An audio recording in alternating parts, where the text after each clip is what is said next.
Are we live? Are we live, y'all? I'm totally joking. I think that is a big joke. we're good. We're That good. is a big joke. You did not do something that raises my blood pressure this early. Your blood pressure's raised. I was like, I don't have audio. What's going on? And okay, y'all know Demo and Ollie. They say everything so straight-faced, so I thought they were legit pranking me. That's maybe the first time Demo said anything serious. Serious. Agreed. Yeah. This is Knowing wild. his reputation, that's a problem. Anyway, we are live and super excited for the Six Invitational. We are getting into some Group C action, and it's time for the Triple J desk. There's my hand. Hi. Oh, hi. But yeah, oh, Jesse, I missed you, Jacob. My NA squad here. We're almost a quad J, right? I Jackie, know. Jing, Jesse, Jacob. We don't need to make this the more quad complex. J. Okay, yeah, let's keep it simple. I think I learned that today. But how y'all feeling? Jesse, you excited? I am. SI is finally back in Canada, so that's very exciting for me. I've not worked SI in Canada before. I've worked SI, I've worked in Canada, but this will be a first to combine the two. So I'm hyped to be back here for Six Invitational, and yeah, beautiful city of Montreal. What's not to love? I was going to say, it's been said before, last time I was here was screaming my actual face-off in the very front row, waving a scarf around. I remember that. That was my Didn't entire you life 3 drink years ago. something out of a shoe? That wasn't me. There were other people doing shoeies in 2020. Oh, okay. I digress. Anyway, let's get to the matchup today. It is on your screen. We got Astralis versus OXG. Are you excited about this? I am. This is a good old-fashioned North American rundown. Two teams that have been all right throughout the year. Both have had their ups and downs. I think both have kind of recently had some struggles in stage 3. Neither were really having the best moments of their stages, but I think both are due for a good comeback. Yeah, for sure. Well, before we dive into all that, let's take a closer look at Astralis. Roll the video.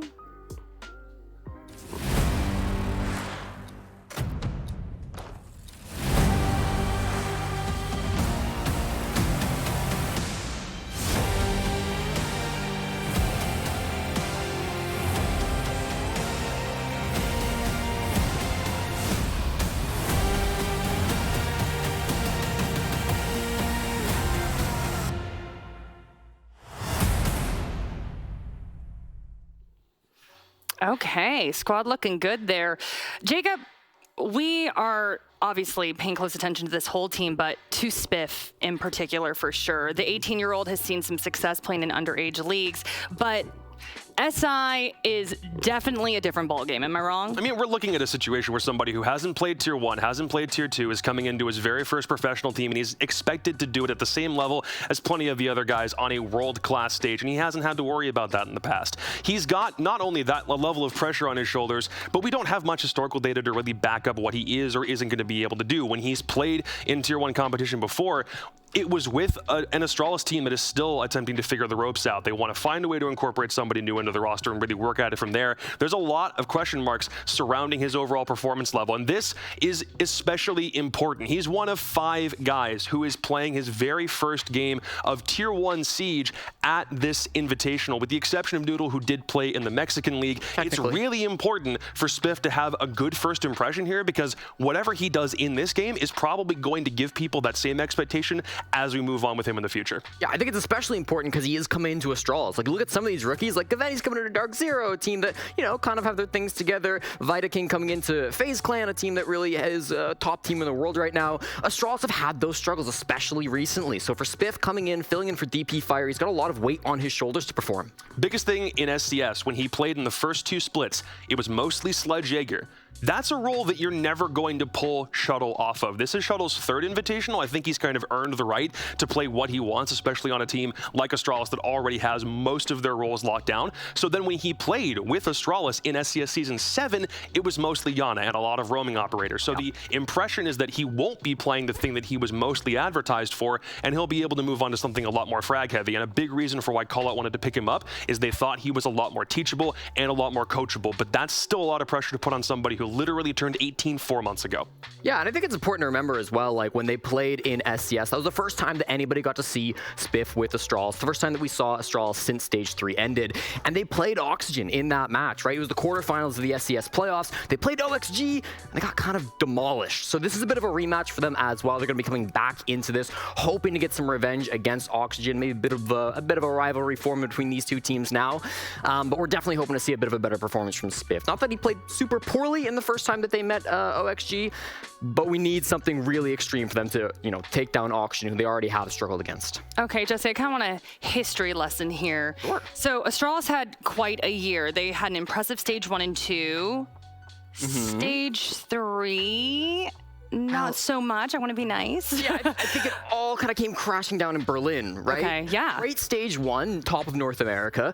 Finals in Charlotte. Great performance at the major. First place again in stage 2. Make it all the way to the major once again. Group stage of Berlin, they fall flat. Dead last in their group. They never really recovered from that. Ended up getting not all the way to the major for stage number 3. Of course, struggled in SCS. And so I think they're in a bit of a rebuilding phase. I think Call Out and the boys trying to put this team back together after the struggles that they faced in Berlin, and they're still on that road. I want them to get out of it sooner rather than later, because Call Out specifically said, we got to the grand finals of the Charlotte Major. What did we do? Our egos got the better of us and we became complacent, which is a really big problem for a team that came in with a lot of momentum, super young talent. They also won stage 2, but it was mostly by the skin of their teeth because of a couple of other results that happened to fall their way. So even if you can say they won 2 straight NAL stages last year, there are a couple of caveats to look at. And not only are they bringing a new guy in, but they're shifting roles around, because DP Fire is no longer on this team. J9O is going to come in to fill that spot, and Spiff, this 18-year-old, is about to come in and play the primary entry role, which, again, is a big reason for why you want to bring young guys in. A lot of people think that as soon as you turn 18, if you demonstrate that kind of skill, most people have been picked up at that age specifically for that role. But again, it's SI, it's your very first event, and you've just come on to a Tier 1 team for the very first time. His head has to be a whirlwind right now. Yeah, youth and nerves for sure. But we've talked a lot about Astralis, but how does Astralis feel coming into SI? Take a listen. My name is David Iconic Ifidon. I play for Team Astralis, and my role is an entry flex.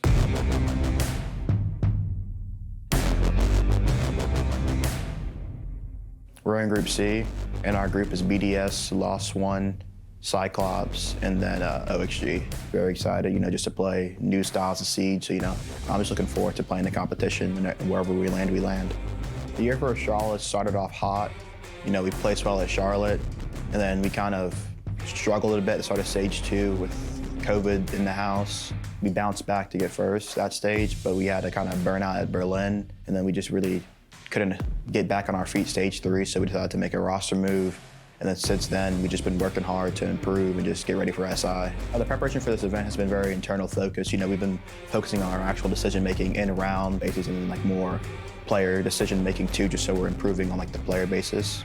I'm looking forward to playing everyone, to be honest. I'm not really too into the revenge thing anymore. I'm just kind of going out there and just playing some Siege and just having some fun. That's all we want to do, really. To my opponents, talk is cheap, so we'll see you in the server.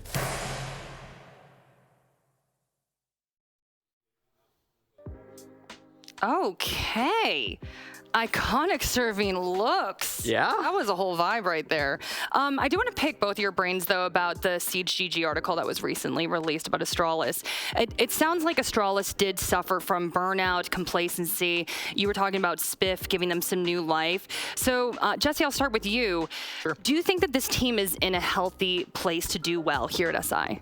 I'd like to hope so. I think it's always tough to know exactly when you're coming in to a team that we just haven't seen play in a couple of months. It's been 7 weeks since they lost that game against Oxygen. Haven't seen them since. But it seems like they're feeling good. I saw them at breakfast earlier today, and they said the exact same thing that Iconic ended that interview with. Talk is cheap. So maybe calling out some of their opponents in the group. Maybe they just want to show that, hey, listen, regardless of their previous performance, regardless of how things have gone for them in the past, they're ready to showcase here at SI the improvements that they've made, and that they're a potential team to make it all the way to the grand finals. I just especially appreciate how he also mentioned that whatever they did in the past is something that they can't dwell on, and it's not about revenge. It's about trying to figure out what your path forward is, and that's the exact mentality you have to have when you do have that kind of a harsh fall off. It might be the same with a couple of teams that when they were in stage 3, they're like, well, we might have had some success, but then we fell down to a level that we haven't been to for a while, and now it's about finding our way back in. If Iconic's mentality, that quote is the exact same mentality that the team already has, and it seems like they've done enough soul searching to figure out that complacency and big egos were the problem. Now you'd hope that this is going to be a good, fresh start for a team that, again, you don't get to a grand final of a major without something going very, very right. If they can adapt their play style and their mentality, I'm sure they'll go far, but those are still some pretty big road bumps to get over first. Iconic was throwing some shade. Thank you, Jesse. Jacob was like, nah, I'm not dealing with your puns, this SI. Okay, today. fine. All right, well, we've talked at length about that. Let's talk about their opponent, OXG. Take a look.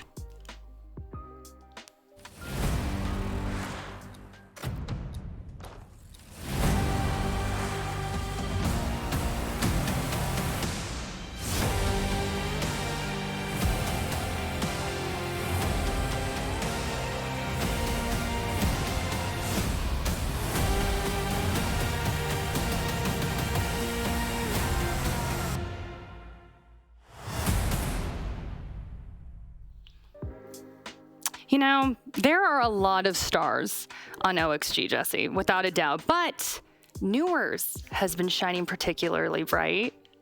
That he has? Okay, did you? Yeah. Okay. Not as good as my Shade one. I like but Shade better. You got like the star thing? I did. You got it? Okay, Yeah. just wanted to make sure. But he has stepped up for them huge, correct? He has. I mean, talk might be cheap, but tweets are $8 a month, and Newer's got plenty of them. And even though he's a bit of a character online, he is an incredible fragger for this team. I think he's playing better than he ever has in his entire career. Obviously, just joined Oxygen about a year ago now. He's been with them his entire career inside of Tier 1 Siege, and he has been fantastic for the squad. We've got a Stage 1, 2, and 3 stats up in front of you right now. He has been a beast, specifically on entry. Look at those numbers, 19 and 10, 23-22, dipped a little bit, and then 22 and 12. This man has been incredible for Oxygen all year long. He is, I believe, 2 opening picks away to hit 198 through the year if you include the 2 majors, which stats are not in that graphic that you're looking at right now. He'll be the 11th player in total to hit 100 opening kills this event, and the first from North America. He's so important to be able to get that start for the team.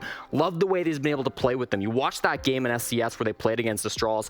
He was the biggest problem for Astralis when they last met. He was doing a lot of these good pinch plays where he comes in from the back, finds a little opening, which he never should be getting in a million years, makes that space for Oxygen. So if he's doing more of that today, I'll tell you, it's going to be a tough task for their teams in this group. If anybody wanted to find a role model for Spiff to idolize, it's this guy. Somebody who didn't play in Tier 1 or Tier 2 prior to jumping onto an NAL squad, and who came in super young, was hyped up as a prodigy. There had to be somebody to fill that void for Oxygen, and he's done exactly that. In a field of a whole bunch of other problems for OXG, especially in Stage 3, figuring some other things out, Newers has not been the problem. Newers has been the solution, and part of the glue that's helped keep a team together, that when they were in Stage 3, they had so many different identity problems. We were wondering where everyone would fit in. He still very nearly had 100 kills in Stage 3, the same that he had in Stage 2, and he broke everyone's minds and gave them some kind of stability. It's just the kind of thing that you need people to be built around him, and so far he has delivered.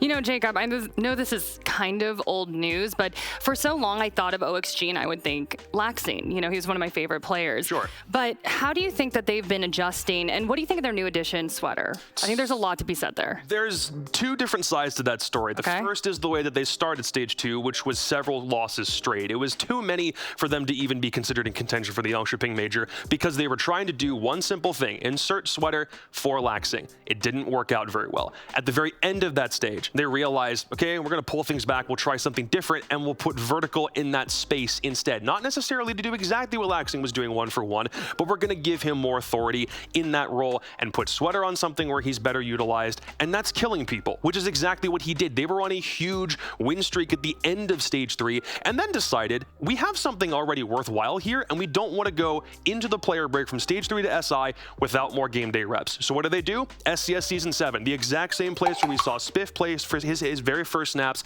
and find Astralis playing in the same tournament, and he does the exact same thing. Oxygen win SCS Season 7 purely based on the ideology of moving Sweater into a more frag-heavy capacity and allow Vertical to do the things that he was doing from a flank perspective, and it's worked out so far very, very well, I would argue. Yeah, we've certainly talked a lot about OXG, though, so let's hear right from them. We did a quick interview with them, so take a listen. My name is Foxe. I play for OXG, and I'm our in-game leader.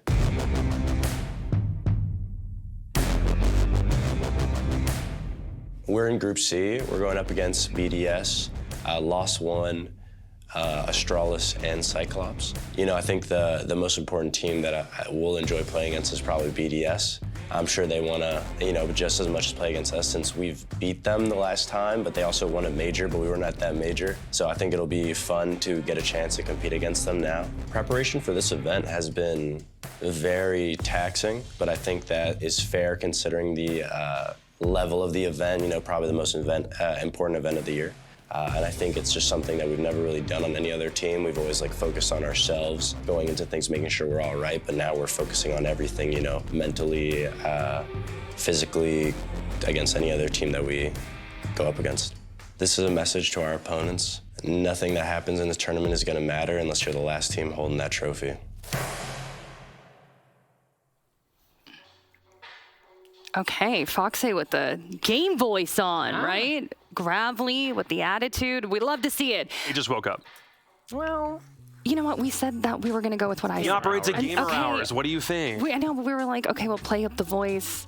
You just, fine. Moving on. Sounded good. It did. It was definitely got that raspiness. He's ready to go, right? Okay, man Fox moving now. on. We digress. Okay, I do want to talk about this though. Okay, Jesse, OXG, they have been top 8 in the world arguably for years. Like I always feel like they're so close. It's just like at the tips of their fingers, but they've made some changes. How do you think they're going to do this, SI? I hope they'll do well, and I think they're going to do better than people expect. You know, Fox at the end of that interview said, nothing matters unless you're the last team holding that trophy. Oxygen have never really been that team holding the trophy, and so maybe they don't look back at those previous results and think, yeah, you know, we were top 8, we were top 4, whatever we were back in other tournaments, but now it's when they really need to step it up, and I do like the core they currently have. Again, I think Noor is one of the best players in the entire game right now, especially coming out of North America. I think Fox has really been playing well with the new meta. Again, you take a look at those SCS results, using a lot of that Solus really, really well, a lot of new things in the game coming into this SI. I think that Oxygen have kind of their, their hand on the pulse there. They kind of seem to know what's going on. So I'm excited for Oxygen. It's going to be tough. There's a lot of great teams in this tournament when it comes to actually winning the whole thing. But when it comes to the North American teams here, when it comes to the squads, they're going to have the best shot at it. Oxygen are definitely going to be up there.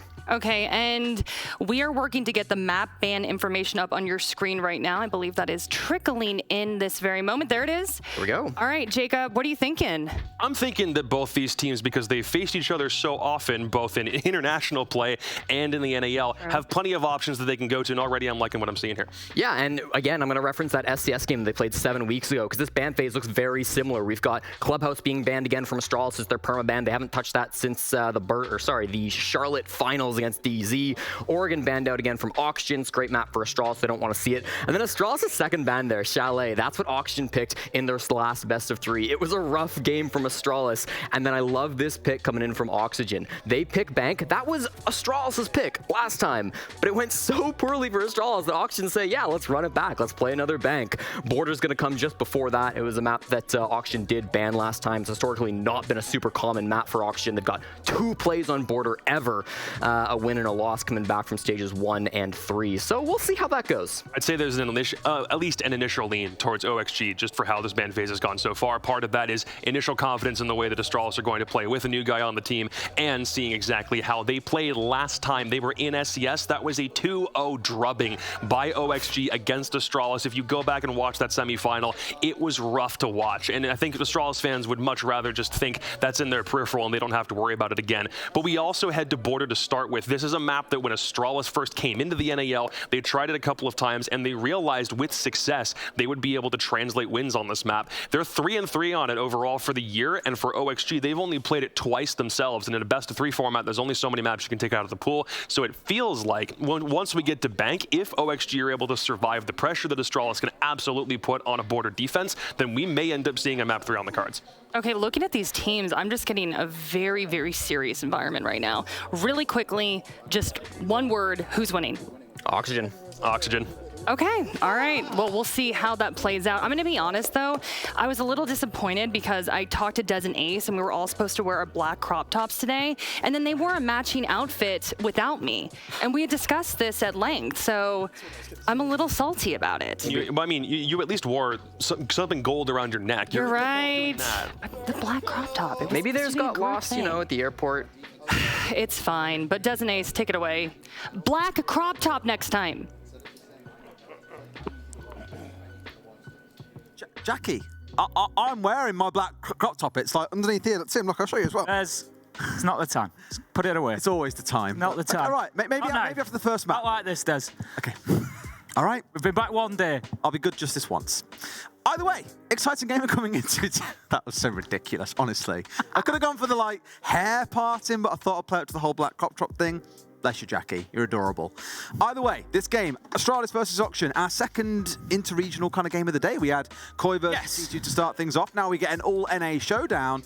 An exciting one because these teams have followed a really interesting trajectory. Really good start to last year, finishing near the top of the table. For example, Astralis getting to the final of Charlotte, as we know.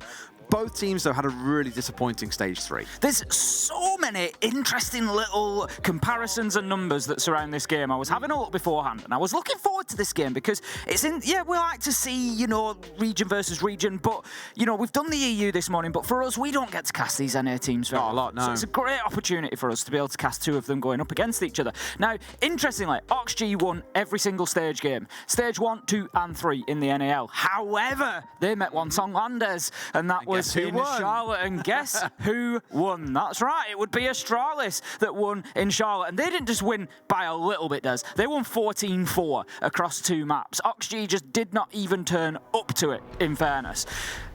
It goes further, though, when you start looking at things like the maps. So Oxg, in Stage 3, they played 7 out of 9 maps. 7 out of 9 maps. No consistency, really, in their map choices through NAL. Astralis, they weren't much better, Des. They played 6 out of 9 maps. And when we look coming into the map choices that we've got here today, I've got to say, and it is based on very slim numbers, because they played so many maps, obviously they were playing many of them once. But OXG, they did lose Border, and they did lose Bank. No, they didn't play Bank. They lost Kafe. By contrast, Astralis, they won on Border. They won on Kafe. They didn't win on Bank. So it's going to be a real interesting one. I think Astralis have maybe got a slight lean based on the history, based on those historic results of Stage 3. It's very, very slim. They're playing these maps once, I know that. But it's just interesting to me. OXG particularly, you're not setting yourself up particularly well for the SI necessarily if you're going to play 7 out of 9 maps, because you've shown a little bit on everything. You've given people maybe a bit of an idea. There's that, but then there's also a second piece as well to note. One thing I was really excited about coming into Border was the fact that we have the 2 best planters in NA in this game. Forest and Dream, 3rd and 4th globally for plants in 2022. Behind, I believe, who did I say it was? It was Breed A, and it was someone from LATAM that I've already completely forgotten. Either way, real objective-focused teams here on a map that is very rewarding to attackers. It just screams to me you're going to see a lot of plants going down between both teams in this game. Oxygen, of course, starting things off. It just gives Dream the opportunity to prove that he's indeed the planter supreme. But what really impressed me most was Forest, actually, midway through last year, moved away from playing a more supportive role. He started out playing Hard Breach, Smoke, for example, then moved towards playing Flex the further the year got on. And even with that, he still kept up to Dream with just 2 or 3 plants being behind. So look out for that. The Ying Ban for me is the big one to lean towards that, though, because it's just saying, look, we've seen the ridiculousness of Ying and her contribution towards getting plants down, especially upstairs on this map. Let's get her away and off the board. And the rest really makes sense. The Nomad, if you're wondering about it, only a couple of stairways. You want to make good use of them, for example, to keep the enemy team guessing when they've got top floor control. Just means really for Astralis here, they can afford on the defensive side to get a little more aggressive and try and aggress into Oxygen as they look for map control. The comparisons can continue as well. Obviously, the analysts before the game, they picked up on Spiff, particularly, coming in here as a rookie player. Yeah. But you've also got Sweater, new to the roster at least, or reasonably new, joined in August, took over from Waxing. And when I say new, I mean in terms of they didn't qualify for Yonchping. Yeah. So we haven't seen first lap. Exactly. We haven't seen him on LAN with this roster. So, you've got the little head-to-head there potentially between Spiff and Sweater as well, and who can, contribute most to the team in this environment, who settles quickest, to these new conditions. And honestly, I think it sets us up for a fantastic opening game. There's a lot to be said for teams. We saw a fantastic game before this between Sonics and Liquid. Yeah. There's a lot to be said for those inter-regional matchups, but also I do like, the occasions that we get teams that know each other well coming up against each other, and there you go, Sweater. He's going to take down Forest to begin with, and Forest is a player obviously marked out as somebody that Astralis really need to facilitate. He can put big numbers up, and if they can get him going, then yeah, yeah, you're in for a good day, but he's not going to get going in round 1 because he gets absolutely slammed by Sweater. He does there, forced away from Eastairs and runs straight into the waiting arms of Sweater, who had that little long angle just opened up basically to sit in a spot. One really interesting stat between Nuers and Forest, by the way. Forest, a player who started on support throughout the year, is only 1 kill off being on the same entry difference as Nuers. Nuers is sat on plus 32 across the whole of last year. Forest is on plus 31. So to be contesting for 2 different players on Oxygen, 1 for plants and 1 for entries, just goes to show just how good Forest actually might be here and just how much of an impact he can have on this game. For this first round at least though, that will not be felt. We'll see how they can progress in a 4 versus 5. Again, knowing that on border generally, attackers do reign supreme, Tim. Generally, I mean, we've got an interesting site choice to begin with. We haven't touched on that yet. We have gone down to ventilation and workshop rather than up to armory. So we are seeing one of the ground level sites to begin with. Usually, we would see the top floor site being the primary. J9O is going to manage to get himself a kill shuttle as well, but Fox here gets in on the action. Dream's going to be planting this. You've already picked up on Dream as being one of the top planters that we've got, you know, potentially in the world at the minute. And he comes in round 1 and slaps that diffuser down on the ground, gets it activated, and we found ourselves in a 2v2.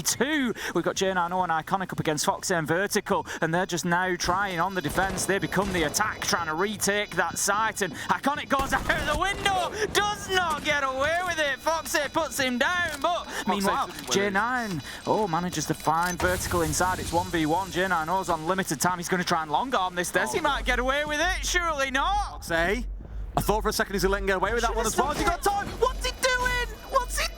Oh, I think he thought he was on the diffuser, that's why he's gone for the swing. But J9O has big brain the living hell out of that. Peels off, gets the kill, and gets the defuse. Beautiful play on the smoke. I don't know what we've just seen, Des. That round has just been so back and forth. It's unbelievable. Dream goes in there, fantastic job of getting the diffuser down, and then it just all falls apart for OXG in the last couple of seconds there. J9O just able to maintain that composure absolutely beautifully to get that counter diffuse off. I jumped up and down. I was like, no, you should have stuck it. And then he still gets away with it and manages to get his kill. If that is a sign of what we are in for over the next 2 to 3 maps, then colour me excited. I really feel for Fox here, by the way, because no matter how experienced you might be, bearing in mind he's played this game now for basically as long as it's existed, that's a pretty rare situation to be in when your health is low enough that you can't tank a couple of breaths of the smoke canister. He could handle 3, and on a full sprint through, took 2. So if you sit at home wondering, well, why didn't he just spray him if you knew he could get through the smoke and maybe get 1 shot off and win the round? It wasn't guaranteed that you were going to find the man sat on the diffuser diffusing it as you swing onto the window. So having to wrap round was the right idea. Again, without the knowledge that he was still on the diffuser or not, he had no choice but to go for the firefight. So a really difficult yet unique situation there for Fox that sadly he just could not come out on top of. J9O doing all the work that was required. Let's see how things set up on this top floor though, Tim. This is the more popular site that we're used to seeing on this map. With no Ying on side though, you're not going to see any of the crazy hijinks that we're used to seeing involving a lot of smoke and a lot of candelas coming out. Round 2 we are then. We're going to have the Soulless once again out on the hunt for the electronics, trying to just chase down those drones, remove some information, and just play it into the hands of the defenders, of course. Going to be probably sticking around underneath as well, just to try and, you know, get more and more established down there. It's a top floor site. You can try and deny that plant as well. A lot of destructible floor here in Armory, so it makes it a little bit easier. Soulless can whip out the old impact grenade while the diffuser is going down and have a large impact. So I think we'll see J9O probably sticking around downstairs. I mean, he's had such a good start to the game. Why try and upset that? Forest taking a little bit of a blaster, a little bit of chip damage coming away, but he's the Docs. Should be able to stew himself back up in no time here. I think it was Nuers that he exchanged a little bit of HP with on the way through there, but 60 seconds in. It's not been a slow start for the side of Oxygen, but they are still trying to work their way through here, get the site softened up. Smoke canisters already starting to come out here to keep them at bay that little bit longer. Iconic with 1 still left in pocket. Shuttle just sticking around in Fountain for the time being. Obviously concerned about the potential rear-sided push coming in from the top of Eastairs, and would be right to be concerned because we've got 2 of OXG working in there. We've got the man on rappel as well coming down from the skylight. Fox here just going to be holding that angle through. Maybe a little bit of an unusual one, not somewhere that you might expect to check. Might well just get a bit of joy with that. I think it's really smart. He was making use of the bus as well when we had the plant down on the last round. So clearly liking these slightly off angles, expecting to catch a couple of players out. Nothing wrong with being cheeky as long as you can capitalize it into a kill when the moment presents itself. We're down to that last 60 though, Tim, and it does feel like Oxygen have kind of ground to a halt here. We've still got players inside of Office. Vert's trying to start things moving forwards with a kill on towards Spiff, but there's still a couple more to clear away just yet. Great long angle coming out from Newers as well, as Vert collects yet another one, and suddenly it's looking very, very dicey for the side of Astralis. J9O, 4 kills in the last round. He's got to make it 9-2 if he's going to keep this one going. A little side swipe, but loses basically all of his HP in the process. Yeah, it's going to be very difficult from this point on, and it takes only 2 more steps until Newers manages to find the line and get his kill, and that's going to close the round out, and it's going to be OXG taking that one. So that levels us up at 1-1, and honestly, I am expecting this matchup, not just through this map, but through the rest of them, to remain very close. I expect these teams to be battling out, much like the first we've had, Des, and that is the beauty of these sort of same region matchups is, as I've said, the teams know each other very well, so you really don't expect too much of a run over too often.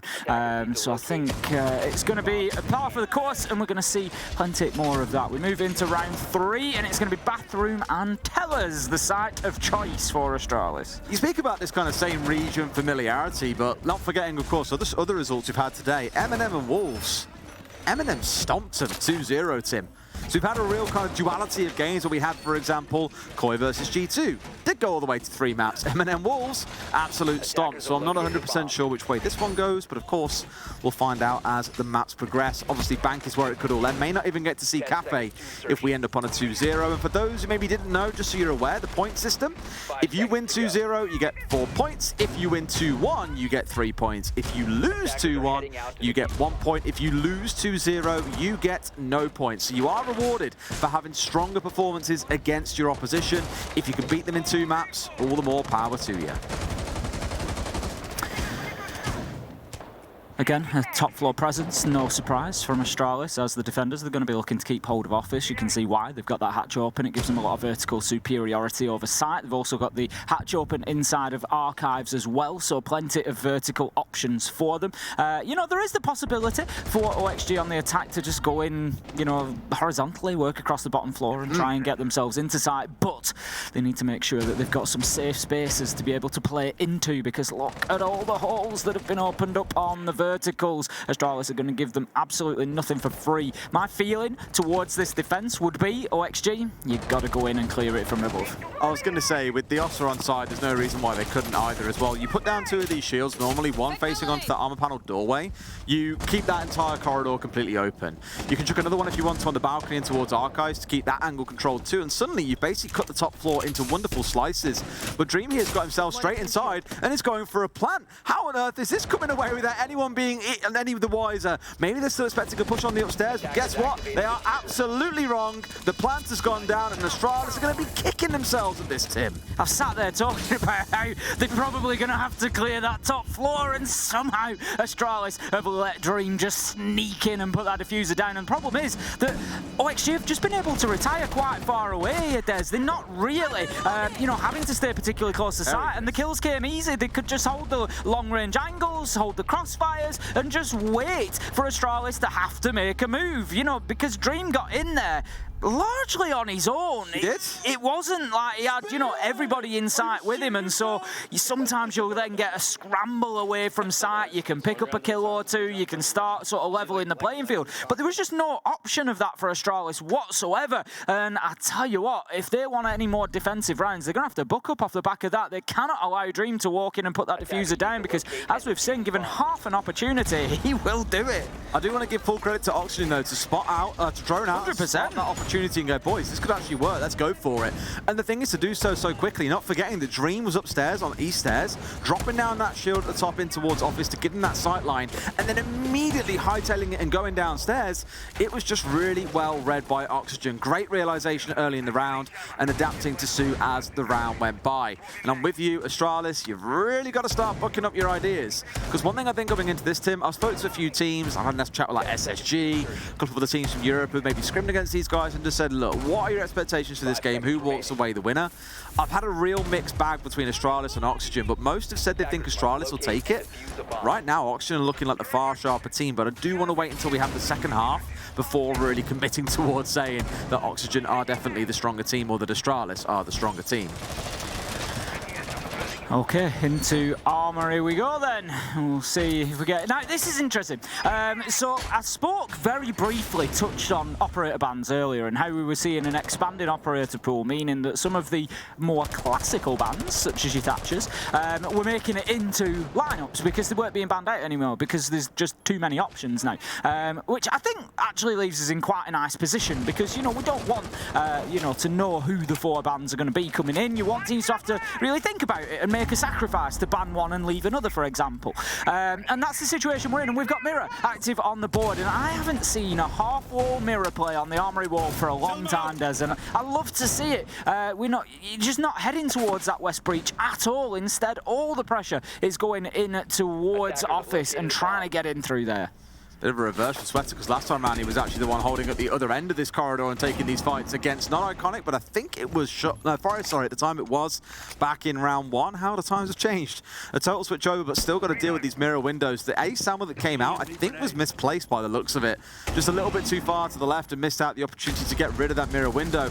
Either that or they have very sorely dealt with this now, and it's not really a big concern. By the looks, maybe from below they can do a little bit of work. There's also the mute gemmer on the other side, so I'll say about what I said. I think it did go towards the left of the window and landed on the wall, but was just immediately disabled and shot off. Yeah, I think that Astralis are just doing a great job at protecting Shuttle. They're just doing a good job of protecting their utility. Now then, Shuttle, he gets away with an absolute freebie. Oh, for a second I panicked then. I didn't think he was maybe going to find all of his shots that he needed to, but he certainly did. We've got more kills raining in for Astralis, leaving us now in a 4v2, and Oxg find themselves very quickly on the back foot. But Newers is still alive. We know that he can find his kills, and there's a potential opportunity for him to find one onto Shuttle here. And at 2-3, you know, there's a real opportunity for OXG to be able to go on, push forward and take the round, but 45 seconds left to go. Newers, you're going to have to be the one to make a move. Right now he's holding down that angle to get support, and to be fair, that's exactly what they've looked for. I think it was a good read from Shuttle. He knew he was going to get pushed from downstairs and made the move, but Newers was patient, just sat and waited and got the kill that he was looking for. They've got 30 seconds to go and still in a 2 versus 3. Big round if they pull this one back, but right now all odds are saying it's on Astralis. Iconic. He's going to be holding an important position here, just near Sandwich and Office. He's just going to hold on to his line, and again, just playing for time. This is all Astralis have done on the defense. Perfectly done by Iconic. Manages to get his kill, but it doesn't matter that he's traded. Spiff is there for the retrade, and that is going to be Astralis taking the round. I like how they managed that last 45 seconds. Very patient, not overly pushing, not moving until they had to. J9 on the, you know, on the top of East Stairs, just wasn't pushed out of there. Sorry, it was Shuttle on the Solis at the top of East Stairs. Wasn't pushed out of there, wasted about 20-25 seconds. Newers just had to hold on and hold on and hold on until Foxy could move around to force him out of position. And that's something that Astralis did really well there. So one thing I'll also give, it's the first time I've really seen Astralis make use of the Nomad ban. When they had the double push coming out, you had one Shuttle coming up from below. You had one that swung out, for example, on main hallway. It was the first time I've seen them really go aggressive and make use of the fact there's very few drones and also no lockdown with things like the Nomad on side. So making good use of it, getting aggressive, being unpredictable against Oxygen is the way that I think you may well find yourself a couple of rounds here. They are, of course, quite similar in playstyle overall, but having that ability to go aggressive and capture the team off guard is wonderful, and what I want to see more of coming out of Astralis on the defensive side. 2-2 then, things have been tied all up as we head into round 5. 2 more to go on the defensive half for Astralis before we have that fateful swap over to see what else can happen on the other side. Nothing massive really being changed in terms of lineups, but the one thing I'm looking at on the side of Oxygen right now is, as before, the number of frag grenades in back pocket. They've got 6, Tim. 6 of a possible 8 in the entire game, spread across the Nook, the Iana, and the Sledge. So clearly looking to go very explosive, and on the other side, with there being no ADSs, no magnets on side, no laser gates, nothing else to really help with it, that's potentially a lot of very, very dead utility and dead operators on the side of Astralis. J9 just preventing any utility raining in there. I think he knows that there's a drone just outside of the door, seeing if he could get himself a little angle onto it, but he's going to be forced away. But looking instead to take the challenge elsewhere. He knows that pressure is mounting towards that front door, so he makes himself a little bit of a peak hole there. A couple of shots out by the window, and it's just, again, making Newers think twice before trying to push in, before trying to get aggressive, before trying to hold a line of sight there. He knows that there's somebody playing in and around storage now, so he can't hold on there for too long. My concern here with this defence for Astralis is there's nobody above Des. All 5 are on the ground floor, and that could be a big problem. Scurrying around like ants, just waiting to burst out of the anthill at this point, Tim. Still, as it stands, you're looking at those 4 C4s it's going to start getting ripped, no doubt, and thrown skyward with the help of the Pulse. And for Oxygen, it's a case of doing that dance of death and trying not to get caught out on the way through. Not too much progress made from OXG here, just about getting themselves into the top floor now, but it's Fox here, really, that you're looking at. He's got the sledgehammer. He's the one that you need above to start opening these angles up. And at the minute, he's on the drones outside of ventilation window. Needs to get himself up and through sandwich, really, so they can think about a little bit of vertical. Oh, great nade! Potentially going to be looking to get themselves in to ventilation. They've got that area cleared out, but they really cannot do it until they've got that top floor control. Sweater, it's an absolute freebie as he creeps his way down metal stairs. They don't come much easier than that. They do not. Forest struggling to have an impact in the game so far. We were bigging up so much, you know, 1 entry behind Newers across all of last year. Fantastic on the plants, only 2 or 3 behind Dream. Really struggled to make an impact so far in this half. But yet another kill going the way of Oxygen as down goes J90, our clutch hero from round 1, and really the only player having a big impact for this team so far.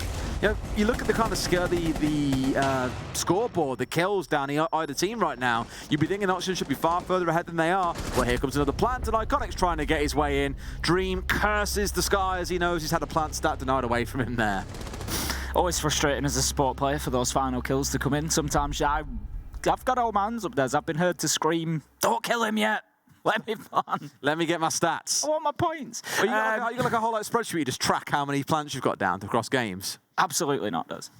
Absolutely. Sounds like something you'd do. It is the sort of thing I'd do, to be fair, but I never start. The thing is, it's the sort of thing I'd do, but I hate incomplete data. So from your first Siege game, I didn't start. You know, you never bothered back in 2017 to start. So I can't do it now because the data would be incomplete. Brilliant.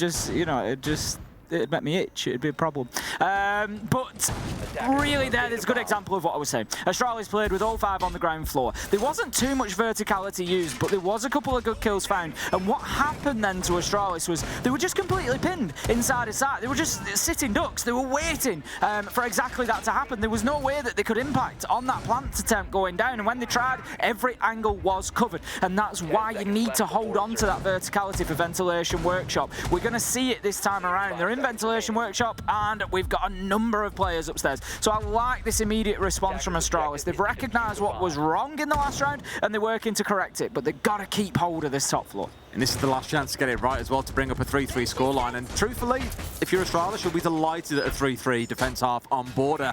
Oxygen, though, they want that 4-2. Something that you'd maybe imagine would feel a little more expected. Sweater almost being completely shut down there. Does find J90, but I think he was double pushed because Spiff has also taken a good chunk of damage off that one as well. Unfortunate for the side of Astralis not to get a kill. They lose a life in the process and half of Spiff's. Sometimes you kind of got to take that risk, but it's just really not paid off for Astralis. They were obviously looking for the 3-3 half, but it just makes things a little bit more difficult for them now because they're trying to split defense, because they've got that vertical extension of trying to hold up above. It just means that they can really apply fewer players to that. So they've got to think about the manpower, they've got to think about how stretched they are, and they've got to think about potentially sending another body back to site that otherwise would have been able to stay on that top floor, which inevitably opens up angles, it opens up opportunities for the attackers, and it makes it more difficult for the ones who are stuck up there. Iconic is the one I am looking at on the mirror. This could be a beautiful throw. That's a real long on the Selma. Look at that. I love that. That's some accuracy. Really puts some muscle behind it. So there was a yeet, more of a Kobe, I think. So well placed there at the very end just to get it straight in spot. Mirror window taken away, completely safe for the player as well. Great stuff. Now we move forward though, as Foxe holding up on towards this long angle that looks down towards East Stairwell. Stairwell? Stairs? Stairwell, that works too. Forrest has been... You're right. I said stairwell in a weird way, and I was You like... good? Did I mean to say stairs there, or did I mean stairwell? Stairwell? I don't have a clue what I was trying to say. I mean, a stairwell would usually be like a square with stairs spiralling round the outside of it. Is it a spiral? Or back and forward, at least. Hey, what is that? I mean, Sweater there has been put on his backside, but far from taken out. Forrest brings down Vert. It's looking a lot better all of a sudden for Astralis. Spiff down to a slither of HP, as in comes one more, and Foxay donks him on the head, puts him in the dirt too, but Iconic's found a second. Suddenly, it's looking all like it's all coming up Astralis. They're in a 3 versus 1, and maybe we are on course for that 3-3 half that we were looking for, Tim. The big difference between last round and this is that Astralis have held that top floor, and they've made OXG do work up there. Nua's just missing an opportunity to take it to a 1v1 there. Will it present itself again? The yellow pin comes out. I think he knows. Surely he wins this fight. He knows there's somebody in waiting area, Des, but instead he goes to push sides. He thinks he's got an opportunity 1v1. He's nearly downed the man. This is very close. The nade will do the job, surely. This is it? No, it's just missed, and Forrest is able to find the kill from waiting area. And that is going to close out the round for Astralis. A 3-3 half, very close so far. Back on the point about spiral staircases. It got far too busy, and I was going to say, you know, we can worry about the finer points of staircases later. Yeah, but like a spiral staircase, surely it's like circular rather than square. Well, what you're saying. What I meant by spiral was that it just sort of goes around the outside of it. I think the point I'm making is you've got a staircase, which is just a straight A to B stairs from this level. A stairwell, I'd say, is like usually a square sort of structure that runs up through the building and has stairs back and forwards in it. And then you've got your textbook spiral staircase like you'd find on Consulate that's actually a spiral. Fine stairwell. What does Google tell me? A shaft in the building on which... Yeah, like a shaft, like a square, yeah. Shaft was the word I was looking for. But it can also be like, you know, classic like high school sort of look where it goes up, then goes 180, then back. Yeah, just back and forward, or maybe like round the outside of it for a slightly bigger one. A stair shaft. Yeah. Impressive. Anyway, yeah, that all started because I tried to combine the 2 words together halfway through saying the word stairwell, which never really ends well. Stairwell. Stairwell ends well. Well, let's get back. Well, what do we have here?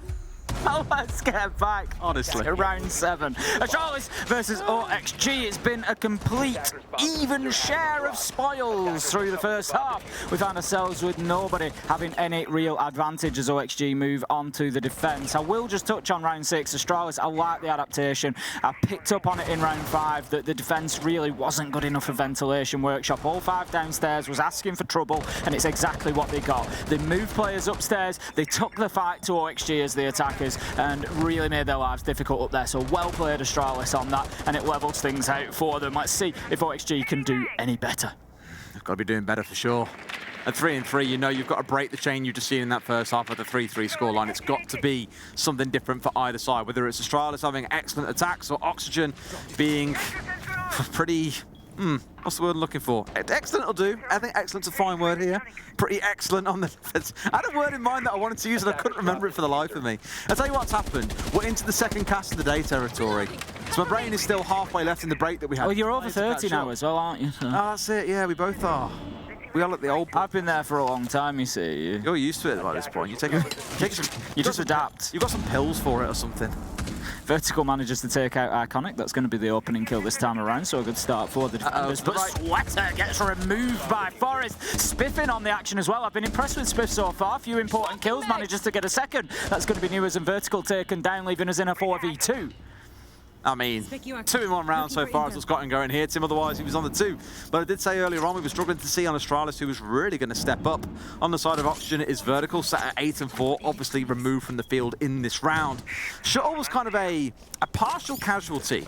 In order for him to be able to kill Nuas, he was so focused on trying to bring down Shuttle that it let Spiff get in for free and collect the trade. Now he's back on his feet and the team are in a 4 versus 2. It's looking good for Astralis. Certainly is. They're going to just hold their positions for the moment. I think they're just figuring everything out. An absolute freebie for Dream. He's living the dream there as he manages to pick up the man across the map. And that brings us back to a 2v3, very winnable until J9O takes him down in a late trade, leaving us now 1v3. And it is all up to Foxay. Certainly got the experience and the knowledge and the ability, but will he be able to put them all to bear to get this one done? The Diffuser goes down, not easy, but Foxay gets his first of 3. He knows knows that there's another man inside of the bathroom area. He's going to have to drop here, and the problem that he's got is not the one in the map with him. It's the one that was outside, but I think they've actually moved back inside. Yeah, they're going to be rotate upstairs and get onto that hatch. Smart move from Astralis. Smart as well. You might be wondering why it's got the bulletproof cam. It's because, of course, the Decabi's on side, got the hack in, was telling them exactly where Foxay was, but Spiff completes the 3K. And that's one of his stronger rounds that we've seen, of course, throughout this series, and looking good. Hopefully that's the kind of thing that warms him into things a little bit further. Yeah, it's gone well for Astralis there on the first attack. Interesting to see the NAL teams not really favouring Armory as a top floor site. You know, much more play on the downstairs, the ventilation, the bathroom sites. Not too favoured up there on the top floor, but you know, maybe it'll be something that we see OXG lean towards if they're struggling to get the results. But for this one, it's going to be ventilation and workshop. Indeed it is. It's going to be the Maestro as well for Dream. An operator that's kind of been out of sorts, out of the meta for the longest time. I think we had it in our series earlier on one of the clubhouse site defenses coming out of Blur. But outside of that, the Alder wants a very fearful gun, just ain't doing what it used to anymore, I think, since the recall changes. Of course, most LMGs did get completely butchered in that recall rework, probably for good reason as well, because they were quite oppressive. So we'll see exactly how much work is done by those bulletproof cameras. Evil Eyes. I've said that word for a long time, and just see exactly what they can feed across the team here and help them with this defense. Because normally this is where on the attacking side you'd see things like a Zofia brought along. Now, what both teams have run across the halves has been the Ash a number of times. Iconic going across to that now does give them an answer to deal with it, plus the potential nades in the back pocket of Spiff, assuming he gets in the right position. So it's not like they are out of answers, but there's also a shield or two to worry about on the other side, as well as Wamais to go through. So it may not be as simple a task to deal with those Evil Eyes as you might think. Top 4 peasants in place from OXG. I think there's at least 3 of their defenders up there on the top floor. Going to be immediately challenged, I think, as we saw Astralis heading towards CCTV, just shooting out the windows, maybe just giving themselves an option to be able to peek in. And we're going to have to see these OXG members just supporting each other, making sure that they don't... There's a lot of areas you can get pushed from here by the attackers. You can have them on sandwich window, you can have nades raining down from the dome above, you can have them pushing onto the breaches, through archives, through office window. There's an awful lot of places that can become a problem very, very quickly for the defenders. Shuttle just took about 30 points of damage needlessly, dropping off the roof, I think. Keeping himself alive at least is a nice bonus to have. In they come. Iconic sees one. Sweater just taken out without even so much of a second thought. Eradicated from inside a sandwich, and now it means Astralis have got this east side control of the map they needed. Really feels like Astralis is starting to find a bit of momentum here on the attack. That said, though, Foxy manages to pop up with a little surprise for Forest and cuts him down. He's going to prevent him pushing into custom. Surely he doesn't know that the man's outside. He's going to have a little look. Foxy doesn't know how close he was, Des, but vertical, he was even closer. Manages to find himself a headshot onto Spiff, takes the rookie down, and that brings it back to a 3v3. Jane, I know, just like unbothered, in my lane, flourishing. Moisturised. Don't care about these bullets flying over my head, just chilling. Watching the stairs. That's my job. Has now peeled himself away, so Foxy ignored someone around customs and supply, at least for the meantime. Astralis starting to get themselves set up for what could be an execute starting to roll through. But I think at this time they've now realised, yeah, Foxy needs to be gone. We cannot have him playing for free in customs and supply and looking to backstab us. They're in here looking for the man, but they know exactly where he is. Steps out and goes for the spray. Now they sure do. That should mean pressure coming in from the window as well as inside the supply itself. So he's got to be really careful. He's just going to hold on for as long as he can here. He's backed himself into a corner. He's playing his life, Des, but with 45 seconds left to go, it might not actually be a bad decision. We're going to have Newers cutting down Shuttle, and it's all going in OXG's direction at the minute. They're not going to have the manpower to deal with Foxy, but Foxy is not the problem right now. It's Newers. 1, 2, 3, and that's going to be the round over. Beautiful triple from Newers to finish that off. Clinical as well, just made it look easy there in the close. And what looked like it was going to be an Astralis round to pull them up to 5 and 3 instead brings things all square at 4 apiece. These two teams feeling very close at the minute, Tim, and it's hard to say who you can see walking away with it given how close it now is. Going to be heading back down to bathroom OXG on the defence here. We saw it back in round 7. It was the first attempt, and it was Astralis who came away with the win pretty convincingly as well. After Vertical opened things up with a kill onto Iconic, it certainly didn't put Astralis on the back foot, and OXG were just not able to take advantage of the man count in that round. We saw the diffuser go down. It was all down to Foxy to try and do something in the 1v3, but Astralis played it pretty well, got themselves onto the hatch, and that was pretty pretty much the end of that one. So we'll see how this one plays out. I think really man count is the important thing for OXG here. They can't be losing men like they did last time around. Astralis had a very good top floor clearance, went in there, I think got 3 kills up on the top floor and just made it very, very difficult for OXG to hold on. Similar story again when they're rocking up here with 3 bulletproof cameras in the back pocket. Kind of thought we might see Astralis once again bring along the DKB here. I know it feels very focused to say, oh, they've got 3 bulletproof cameras. A DKB and a cam hack could be absolutely fantastic. Sure, it would. But no, not opting to bring it here. Instead, looking to make sure they have more nades on side with the introduction of the sledge. The Buck also on side alongside the Ossa. This just screams to me, Tim, it's all about the execute. We get some vertical control, we open up that single wall, in goes Shuttle just like Dream did, and we look to get that plant down. Got a man just lurking in and around Customs there, supported by one in waiting area as well. But it is the top floor, first of all, that Astralis are going to be looking to deal with. We can see there, they're stacking numbers up around CCTV. They've actually forced OXG back out of CCTV and break room, so they can look to at least get themselves into the map. And as the attack is on border, that's generally half of the process. That's half of the battle, is just getting yourself inside of the map. If you can do that bit, you go a long way towards potentially winning the round. Spiff going to trigger that proximity alarm there. We can see the attempt from underneath, hearing that triggered. We see the explosives come out, but it's not going to do as much damage as needed to put Spiff down. No, but still painful, right? 60 damage taken off means you're a couple of bullets from death here rather than the 3 or 4 that it might take for most of the defender guns. Just got to be mindful of that here. It's instant headshots, so your time is probably done. And also make sure you're not walking blind into yet another one of those Kapkan traps. This is why those gadgets can be so frustrating. If you're not expecting them, not droning out certain areas, not checking every single doorway you step through, it will take lives, just like we saw in the G2 versus Koi fixture earlier on today. Over halfway through the round, and that exchange is the only one that we've seen so far. Spiff taking half damage, but nothing else has really been achieved by Astralis. They're starting to push into the top floor now, but time could start to become a factor, as could lives, as Vertical manages to take Shuttle down with a nice headshot, and that stops a large part of that top floor push. But Forrest, he manages to get things restarted. He's looking to be the spark here, as Newers is forced away from Office, having to drop down the hatch back into sight. But with less than a minute left to go, this one hangs in the balance, Des. I think Forrest has also gone into a Kapkan, by the way, as he's down to 50 HP, bang on 2. So 2 for 2 on those on the Kapkan traps so far. Doing enough work to help Oxygen a little bit, but losing out Sweater here does mean it's still a 4 versus 3. So sure, we're seeing the health advantage on the side of Oxygen, but the numbers are with Astralis. What an opportunity for Vertical. Does he know that there's another? If he just keeps gunning, he might just get him, yes! Goes round with the pistol, picks up a double shooting, not a triple. No, he pulls away at the wrong time, Des. Doesn't manage to hold the friendly.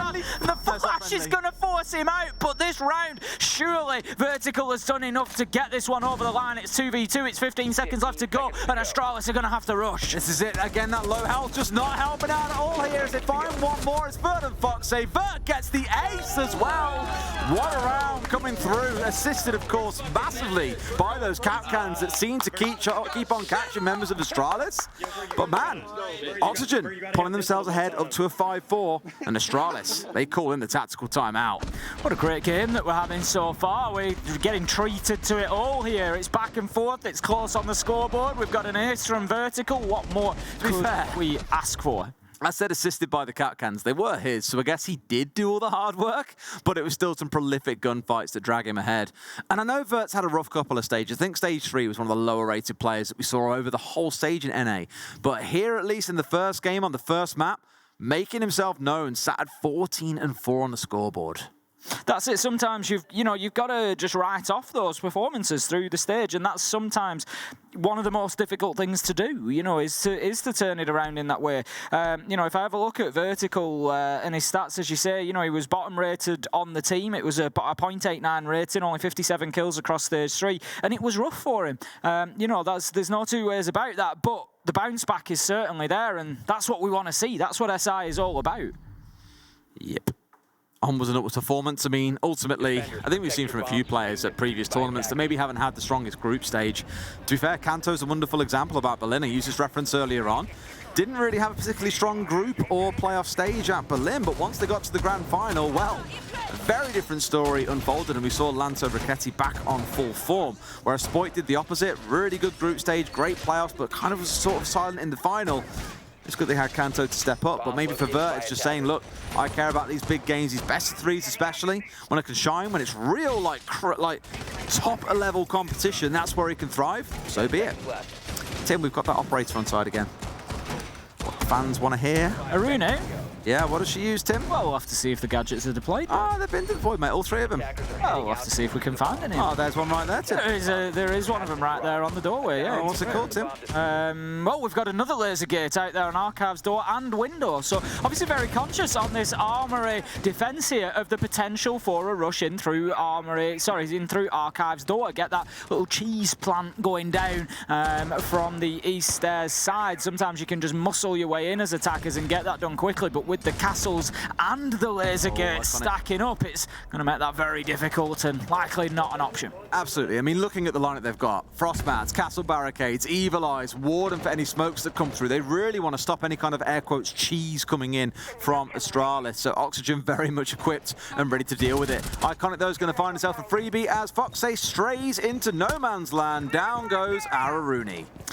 Got to be using the intel that they've got available to them a little bit better than that. OXG, they don't have drones, but they do have cameras, the defaults. They've got the Evil Eyes. They've got a bulletproof lease. They've got a couple of bulletproofs, and they can't be walking around the map completely unawares and into the line of sight quite so easily.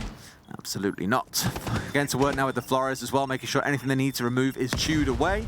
Laser gates have been peeled off, armor panels destroyed, bulletproofs destroyed.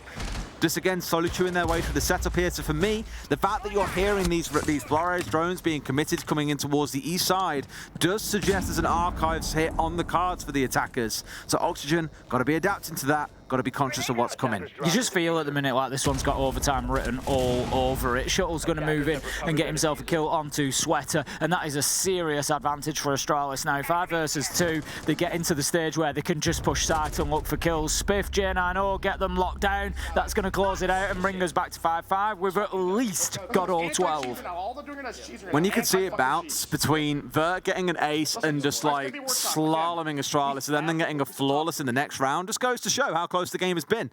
Up to 5-5. Who are you favouring, Tim? I'm kind of... Honestly, I don't know. I think I don't think you get like 2 aces like in the same half. You'll see Astralis probably win the next 2, I think. I honestly don't know at this point in time. It feels like it's a toss of a coin. You know, both teams have had their moments. We've had flawless rounds come out of OXG. We've had aces. We've had it all really in this game so far, and hopefully it will continue. But I think back to the wall. I had to pick. I do still kind of like OXG for this. But can they lock down 2 rounds and get it in regulation? I think that's going to be a big ask. Yeah, might be pushing it a little bit there. And then, of course, remembering, just as a reminder once again about the point system, a 2-0 is what you want. You get 4 points for that. Otherwise, it's only 3 points for the win if it goes to 2-1. And remembering, we've got Bank coming up next as well. Oxygen's map pick. This one is indeed Astralis's. Excited to see how the game transforms there before we maybe get into Kafe for our 3rd and final. Here we go then, into the action phase. Round 11 is going to be ventilation and workshop. We've got that vertical presence once again. Very little going on downstairs, as we would expect. We've seen these extensions into CCTV, but Astralis have actually dealt with it very, very well previously. They've forced that player out, usually within 30 seconds to a minute, and they can start pushing across from that side of the map. It didn't really do them too much good last time around. We saw it in round 8. It was an OXG win, but Astralis, I'm sure, are going to probably start out in the same sort of position if they think the opportunity's there. Sweater bounce all the way from playing like Ash and being one of the entries to the team, back towards being the smoke on the defences here as well, it's worth noting. Just getting himself slightly out of dodge here, stepping back in towards sight behind the safe cover of that shield. Not losing his life, but did take a chip on the way through. Going to have the Roteros getting sent in from Forest as well. Astralis just operating a little bit slower than maybe they have in previous, just sort of softening up sight. We've seen a lot more of the battles going on around the map than specifically on site and getting the diffuser down. We saw Dream get it down a few times for OXG, but just the once for the side of Astralis, and the focus certainly does seem to be on getting those gunfights and cutting down the team members of OXG in and around the map. And here we go, Iconic finds himself a fight. He's going to take down Foxy. That's going to be an opener, and Vertical's going to follow shortly after. And this is not looking good for OXG right now, but Sweater, he's on the fight back, manages to find Forest, leaves us in a 4 versus 3. does, but how long can they hold on for here? Sure, that top floor's now been overtaken. There's still 90 seconds to play as well. So Astralis, buckets of time to work with here as in comes one. They find out the one kill on the way back, but there's still a second to actually make it. We're down to a 2 versus 2 when it felt like Astralis might be able to maintain a small numbers advantage. We have been proven oh so wrong. 2v2 it is with 1 minute 10 left to go, so Astralis have got plenty of time to work with here. They're going to start using that utility that they've got, the soft breaches, just to try and get a bit of verticality. Drones going out as well, but Dream on the Solis should be able to largely deal with those if they get themselves anywhere near into sight. And you feel like there's just a little bit of, I won't call it panic, but there's certainly urgency in the movement of Astralis here. They're looking to just relocate. They know that there's somebody at the bottom of metal, and there's the opportunity that they needed. And that is why they had the urgency on the relocate. But somehow he stopped the diffuser going down. Great play from Dream. How on earth has he got away with that? There was about 0.3 of a second left on the clock, but he's got away with it. And now suddenly it's on the attackers to be the one that stepped forward. And J90 comes out big in round 11 to move Astralis forward to match point.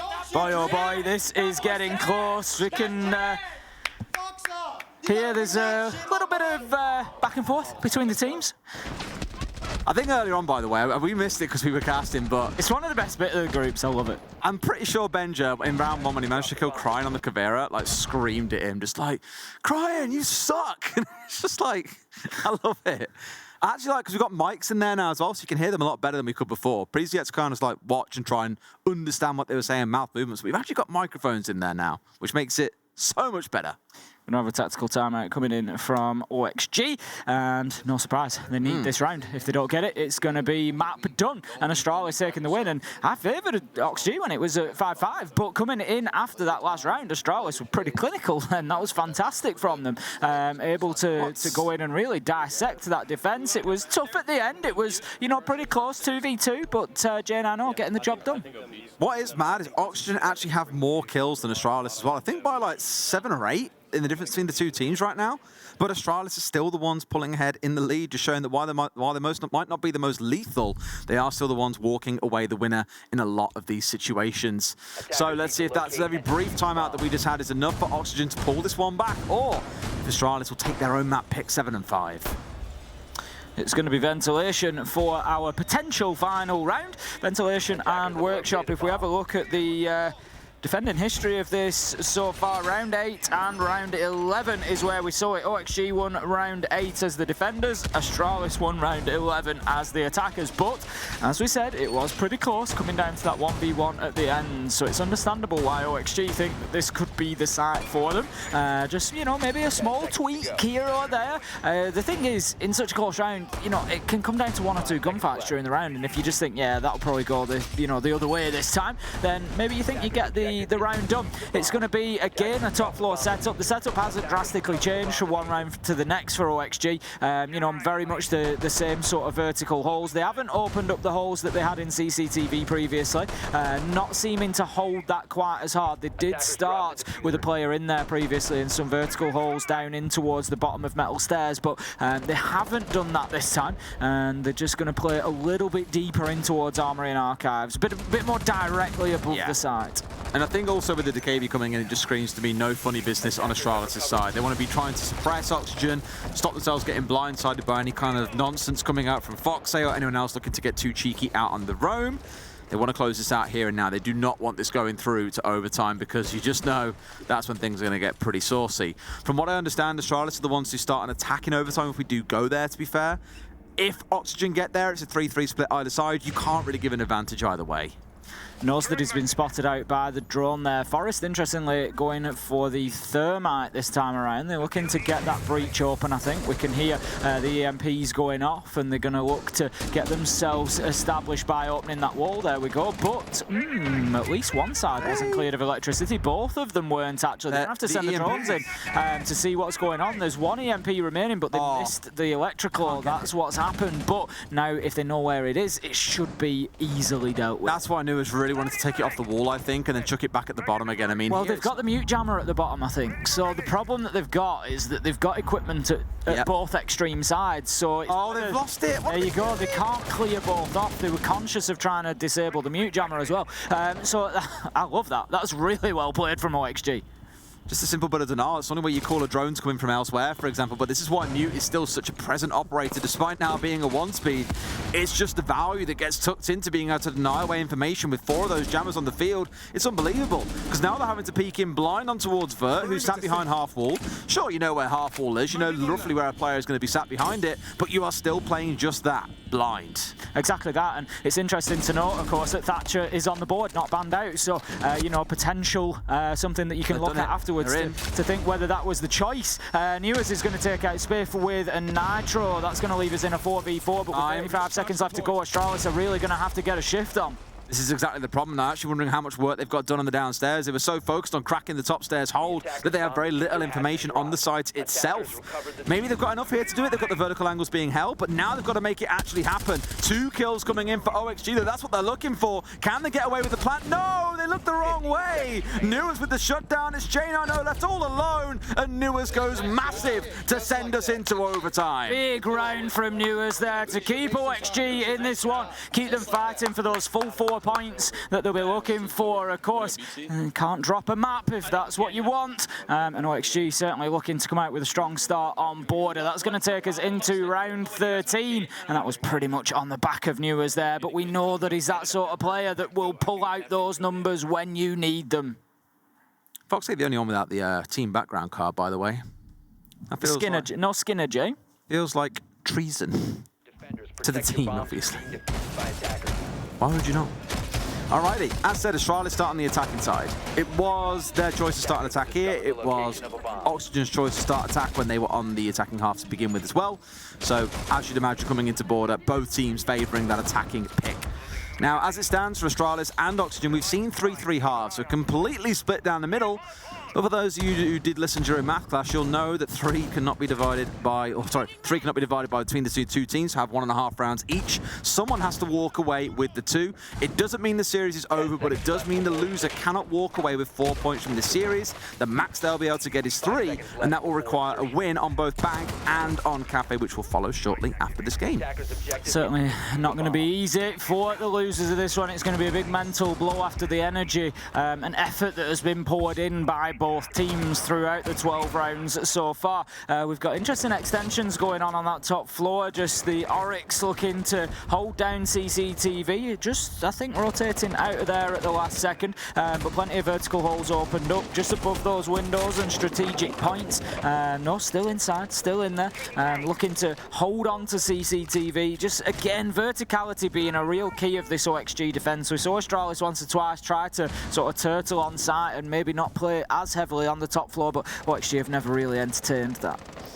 No, once more, there's always this battle around security, as we know, or CT, depending on what you want to call it, where defenders will want to hold it, attackers want to get you out of it, regardless of the site you're trying to push into, because the amount of control this room offers down the east corridor, on towards the south doorway, on towards the west doorways, even the vertical control downstairs into supply and customs, it is a lot of ground that is controlled by that one room. So you can understand exactly why you've got Sweaters Oryx, or previously was sat around there as well. Now slowly dialed their way back. We've got the bandits going down too to lock those walls up nice and tight. As Astralis are here, and they're bringing a very heavy hammer. I love that from OXG, just that sort of mid-round adaptation. They've got the reinforcement in pocket and they think, yep, we've burnt enough time here, so now we move and we change our setup. So Astralis, they have to think on the fly. We can see the impact nade comes out, I think, and just takes the X-Karos pellets off the wall. So OXG are going to hold on to that map control for just a little bit longer, but we are seconds away from some very important gunfights. I'd say once again, tune people up there with more of those cap cans. This time Forest put down to a slither of HP. I think it should have almost finished him off as well. 120 HP, how much damage it'll do with both of those two stacked up alongside each other. But for now, he stays alive with a slither. Hello? Hello, you Bert? See him? You see him? Hello, Bert? Oh my, that'll be in the clip and definitely not on YouTube anytime soon. 2 kills by the way of Astralis, and that might be enough to really get this round going. Sure, they're low on HP, but it's a 4 versus 3, Tim.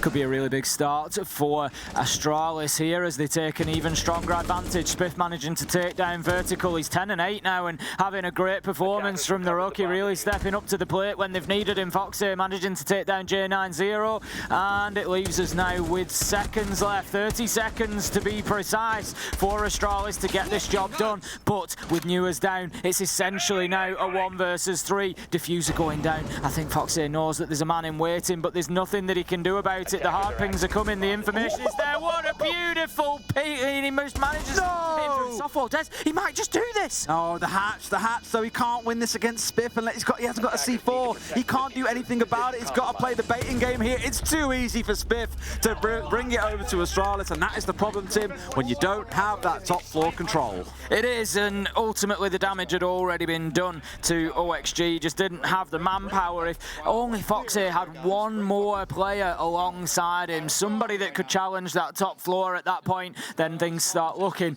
a lot different. But unfortunately for OXG, that wasn't the case. Astralis with a good round there, taking the opportunity to get the diffuser down. They'll kick themselves that it came to a 1v1 when they were in a 3v1. You know, it's not the sort of opportunity you want to be giving away. But regardless of that, by an inch or by a mile, they've got the round. They are 7-6 on the scoreboard now, and this is their opportunity to close out Border. Now, as you said, it was 3-3 in both halves, so no real advantage to attack or defence. But if we have a look at Armory for Astralis on the defence, they played it in round 2, OXG won. They played it in round 4, where they won. It's 50-50.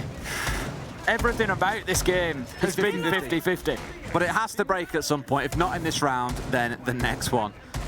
Makes me excited to see how Bank goes, because obviously it's such a large map as well. You'll see more aggression out on the roam, for example, more attempts at really drawing that clock down to 0. Here on Border, though, I don't know. This map has always been one of those that because it's so easy to open everything up, there's so many soft walls across that top floor, it is really hard to play as the defenders. That's why you so often see attackers being lauded as the ones that should be succeeding. In most cases, as we've seen here, it's been a 3-3 when attacking onto this map. We've got Dream back on the Ossa once again. Actually wielding it on the walk down to the building here, as well as Forest just not wanting to be, I don't know, they want to make sure there's no funny business coming out, and correct they are, because Forest here, I think, is already way past it, looking for a potential jump out of the officer's window here as well, stepping someone to, or daring someone to step forwards. If he knows someone's on the rappel, this could be a freebie. I just can't quite see because of his hands. I don't know if the barricade has been pre-knocked or not. I can only imagine that it has been. Yeah, we've got the knocks down at the bottom there, so it is just a one tap and straight through the window he goes, and he's just waiting for the information, Des. I think that's really the key. He's waiting for the sound, he's waiting for anything he can get. There we go. He's going to take his shots, but not really over-committing to it. But honestly, I can't say that I don't like that. You don't want to be giving your life away at that point. No, exactly that. And as soon as they get control of the waiting area, Oxygen, this is on the top floor, they'll be able to cut off his retreat away from that window. Yeah. You've got a mirror window sat there. You've got electrification sat around with the bandit. Do not be wasting that utility over trying to get a little bit cheeky in the early round. So I'm with you. Really good call to back away there after about 60 seconds. Yeah, perfectly played from Forest. We're going to have Sweater just looking to aggress in towards break. He's going to take the balcony for the time being. Again, needs to be careful because obviously an extension out into office by Astralis could leave him exposed.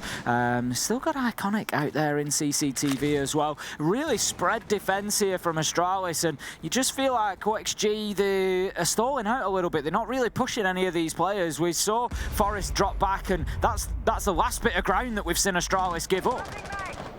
Once again, this whole long corridor through the middle of the map. Again, all the soft walls I keep on speaking about as well, just being used to cut everything completely in half. Sweater has got the side swipe on, but is really conscious about someone stepping in through this breach.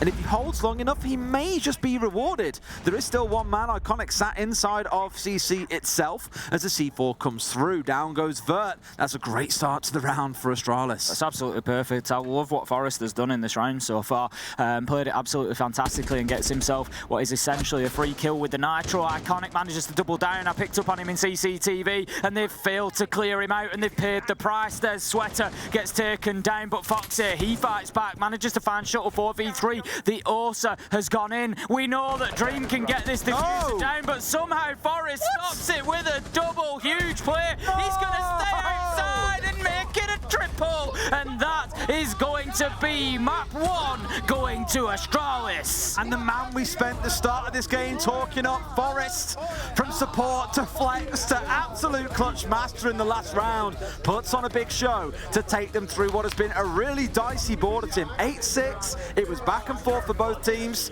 Not the cleanest of games, but a win is a win at the end of the day. And now we get to go into bank and see how things shape up. Absolutely. I mean, there was plenty of kills from elsewhere as well. 12 kills for Forest. J9O got 12 as well. But ultimately, it comes down to, you know, at the beginning of the round, at the beginning of the map, I said, really, Forest is one of those players that you want to facilitate as a team. Just do what it takes to get him playing, get him finding kills, and it comes good at the end. I just love how he spent so much time hovering around that window, like we said. And the thing is, obviously, he perfectly played. He felt risk, but read the situation, went back to the window, and completely decimated that attack. Beautiful stuff from Forest, great stuff from Astralis, but I get the sense this best of 3 is far from over. We're going to throw to a quick break. When we come back, bank awaits.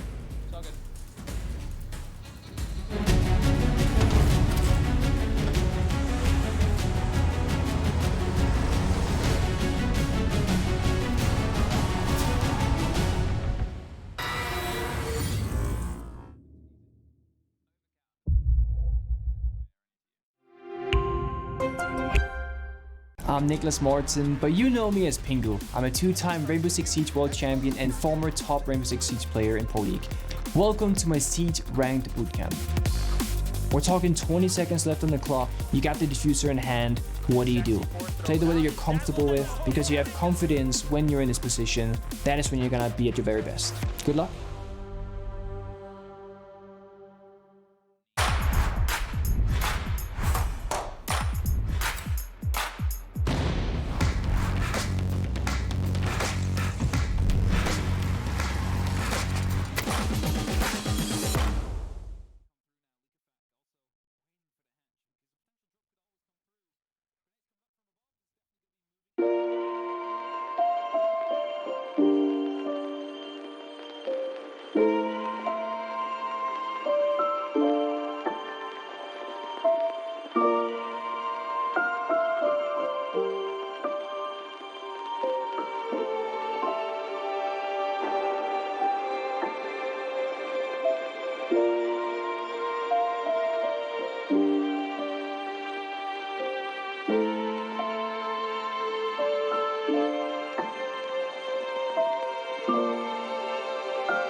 Welcome back to the Six Invitational, where we are in Game 3 of Day 1, Tim, here on Stream B. Astralis versus Oxygen.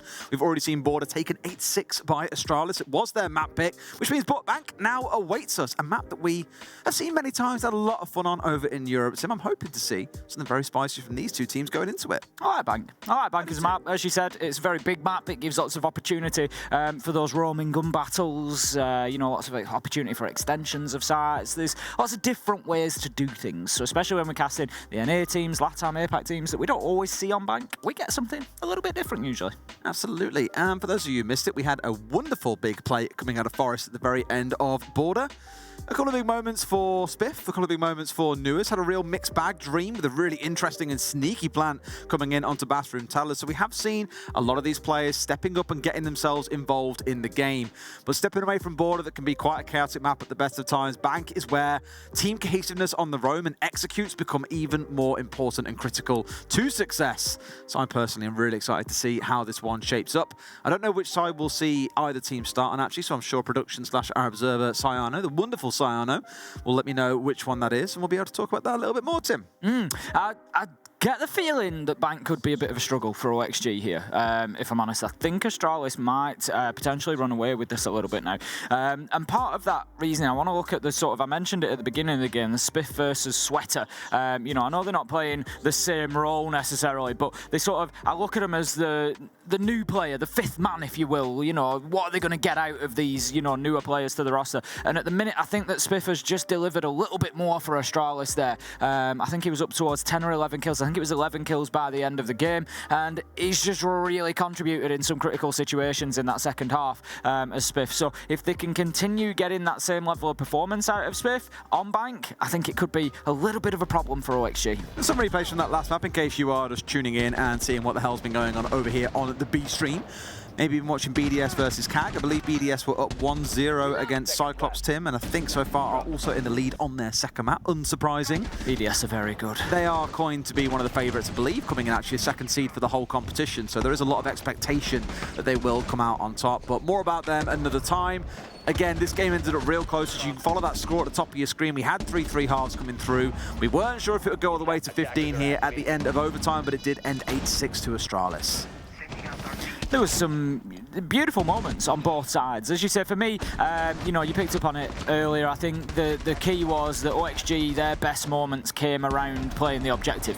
They were very nice plants, they were very nice sort of teamwork moments, whereas I feel like Astralis had the sort of bigger gunning moments at times. Like the situation with Forest. That I feel they thrived in chaos better. Yeah, more so than OXG, who their best moments were organised, were great team play. Yeah. That was one of the big differences between the two teams for me. One thing I realised probably more than anything was the number of times Fox and Iconic would come head-to-head in the middle of the map, and it would just be flail around and hope you hit the other player's head, it felt like at points, often with Fox coming out on the worst side of the two, but that's just how the drone rolls sometimes. Players will be ready to get into game very, very shortly, and when it is, we will let you know. It's not going to be too long at all now. As I say, I think, Astralis for that reason are going to thrive a little bit more on Bank. I think being able to adapt is important because of the size of the map. You can find yourself, facing very changeable conditions. Sometimes, you can start a push and it's not really working, but we've got plenty of opportunity to move around, to shift, to adapt. And I think just based on what we've seen, Astralis might just have the edge on that. I can tell you that we are going to be loading into the game any second now. The players are ready, the lobby is ready, our fly-through is ready, and so is the community poll that we've got. 63-37 in favour of OXG for Bank here, but I'm not too sure. I mean, it is their map pick. We'll give that to them. Things can change very quickly. DKB, the first ban coming away, hinting more towards Oxygen wanting to get aggressive out on the roam. So last map, it was the Nomad ban that came through from Astralis. Those guys wanted to abuse that on their defensive side, only really managing to do so in 1 or 2 rounds. But the DKB here is for the exact same purpose. Just means the roamers have a little bit more peace and quiet to get about doing their business. Twitch also taken away with the small buff recently, Tim. 2 normal drones now and 2 shock drones. That's a hell of a lot of information being packed into one operator. So still quite strong and worth taking away. And given the kind of the three-floor nature that you see on this map, Solis also makes a lot of sense. Being able to see those drones up and down throughout the entire building can really make it difficult on such a large map for the attackers to really have any say on what's going on. The drones can't get through. They can't really do any work. Valkyrie, the last one, also taken away. So quite a lot of information being starved out in these bans here, Tim. Yeah, very information focused. That leaves us with operators like Thatcher, not too impactful on Bank. There are a couple of walls that you like to get open, particularly on that basement attack, but nothing too drastic that can't really be dealt with without the Thatcher. So I still don't think we see too much Thatcher play. But the Azami is available, the Mirror is available. We see Azami picked up immediately, and down in basement, it's actually a little bit of a surprise that we don't have the Mirror brought along. Obviously, one of the popular locations for being in that red corridor, looking onto the potential plant spot just to give that information, either the Mirror or the Pulse. You play Pulse inside of gold bars and he can, again, tell you if the plant is going down. The Nitros can be put onto site. We've got Goyo, we've got Capcan. Sometimes they just need that little bit of additional info to make sure they're hitting the right spot. I'm just looking at that lineup from Astralis and just thinking, this just screams execute there. Okay, the Ying being taken away a little less so, but even with the potential smokes coming out from the Jackal, the Monty on side as well, I am expecting, I've only just realised actually a small change that we've had to the overlay there, Tim, in the droning phase. You can see for the attackers what drone they're watching at any given time. I've only just noticed that. Because often during the prep phase, we're so busy talking a bunch of crap that I don't look at the screen. But now I've just noticed you can see, okay, Forest is watching Shuttle's drone or is watching Iconic's drone. That's not a touch. It's a nice addition. If that's been there now for months, I'm going to feel so silly, but I'm pretty sure it has. Pretty sure it has. Why'd you do this to me? Why not? Right. Round one. Oh. Kill one. Newers is going to take out a shuttle at the beginning of the round there, and I feel like maybe that's what OXG needed. I was going to say, coming in here, I want to see a bit more unpredictability, but predict that. J9O goes in and absolutely slams Foxer inside of open area there, but a second kill comes in to take down Iconic as well. Oh my God, he gets a kill. And it's just going backwards and forwards this. We find ourselves in a 2v2, Des, in less than a minute. Can we stop, please, and slow this down? Like, we were getting ready for a really well-executed game and a real cool setup with Smokes and Monty, but instead it's headed into absolute chaos between the two teams. Everything is burning, but this is fine. There are still Smokes in back pocket they can work with here for Forest. He might be the real bastion here that gives some semblance of control, but the thing I'm worried about is there are two C4s in the back pocket of Oxygen here. One for Sweater, one for Newers, which means even the Monty isn't safe. Doing a good job of taking out those Goyo canisters, but there is bulletproof camera right ahead that you can see just feeding all that information in. That's what I talked about, having that information to support those Nitro tossers, both of them with a Nitro in hand. So you really need to start getting a move on with this Forest, really, to start burning out that utility, because there's no way you're going to get away with a simple plant here. You know exactly what's coming. Well, plant behind him, yeah. But guess what's coming? Whee! It's a C4, bam! A lot of damage to the Monty. Not yet dead, but there is still yet another one to come. Even if we didn't see the Vulcan canister doing much, there'll be another C4 coming over, but that one's short. That's a little bit of a slip up there, my friends. That really should have been a plant coming in here. They're trying to make it happen, but Spiff's taking a little bit of chip damage as well. Just can't quite line it up exactly. Forrest doing all he can to keep his planter protected, but Spiff, I feel, is looking for one of these kills before they try and make anything else happen. Now he's dead. It's a 1 versus 2, and I believe there's a lot of calamity getting ready to unfold here as the Monty has got to go nuts with this pistol. OXG likely to walk away with this one, and I think there was just a little bit of a problem on the plant spot there. I think Spiff was just unable to keep himself in proper cover behind the Monty, and it just shows that perseverance really does pay off for OXG. Forrest is going to be forced right back out now. I don't think there's too much of an opportunity for him to get in through that little breach in the normal spot, and he's going to find himself coming face to face. There's no way these two join forces now. They're just going to keep on either side of that corridor, and so one way or another there's going to be an opportunity. There's going to be a crossfire, and it's just a matter of time, surely, until OXG close this out. Ultimately, it's Sweater who steps out and gets the kill, and for a moment there, you thought Astralis really had that. They got the two Nitros burnt out, and you thought if Spiff can get in behind that shield here and get that diffuser down, that's round over. Yeah. But it was a fantastic angle. I think it was Sweater on the Goyo who found the angle from the door into sight just to prevent him. Just kept taking those chips, probably at his feet, at his leg, you know, just anything that was hanging out from the side of that shield to prevent him putting the diffuser down, and it was critical to the round. I know hindsight is 2020, right, and it's super easy to say, but what we've seen teams in Europe do before is actually get behind the server stack and open up that wall instead of trying to go through the doorway. Now, the walls were kind of like half open, but also not, so it was really sort of hard to make work. But I thought for a second we might see him try that. Took into the corner. You remove the angle of Sweater, who's playing at the end of the corridor, not goal bar side. But instead they had to try and force it through the door and just didn't find the Monty provided enough cover to stop Spiff being taken down. It's one of those you look at and just say with a little bit of hindsight, maybe things play out slightly differently, but the end result is that Oxygen ultimately take the first round on their own map choice. We're going to be heading up to top floor then. CEO for OXG to defend next of all. We've already got the setup down near elevators. The double wall has been reinforced off. That's going to prevent that long angle down to vending machine. But with the Hibana on side for Forest and with Spiff and Selma's in hand, I would expect to see that opened reasonably easily. And that'll cut off a lot of the site rotations. The interesting point to watch out for Astralis' attackers then is which side does the push come from. But look at this push, Des. We're about 15 seconds into the round. We've already got Iconic taking command of Square Skylight, but I don't think he knows that Sweater's underneath him, Des. Or if he does, and then at least he's got himself into a really commanding position that Sweater also doesn't expect. So it's going to be a who figures out the other ones there first. Sweater, I imagine, will have some support coming in from drones at some point. So if Sweater wants to make a move, it needs to be soon. I don't think that Sweater knows that he's above him. There you go. That's the answer, because Sweater, Iconic has moved so fast. Sweater was watching for Iconic's movement. He was watching for the player coming in, but it had already happened. I didn't even need to see Sweater's cam to know exactly what he said there. Why is he there? Why is he there? Classic ranked complaint. It's just one of those, like, how on earth has he got up there so quick without me knowing about it? But he has got away with it.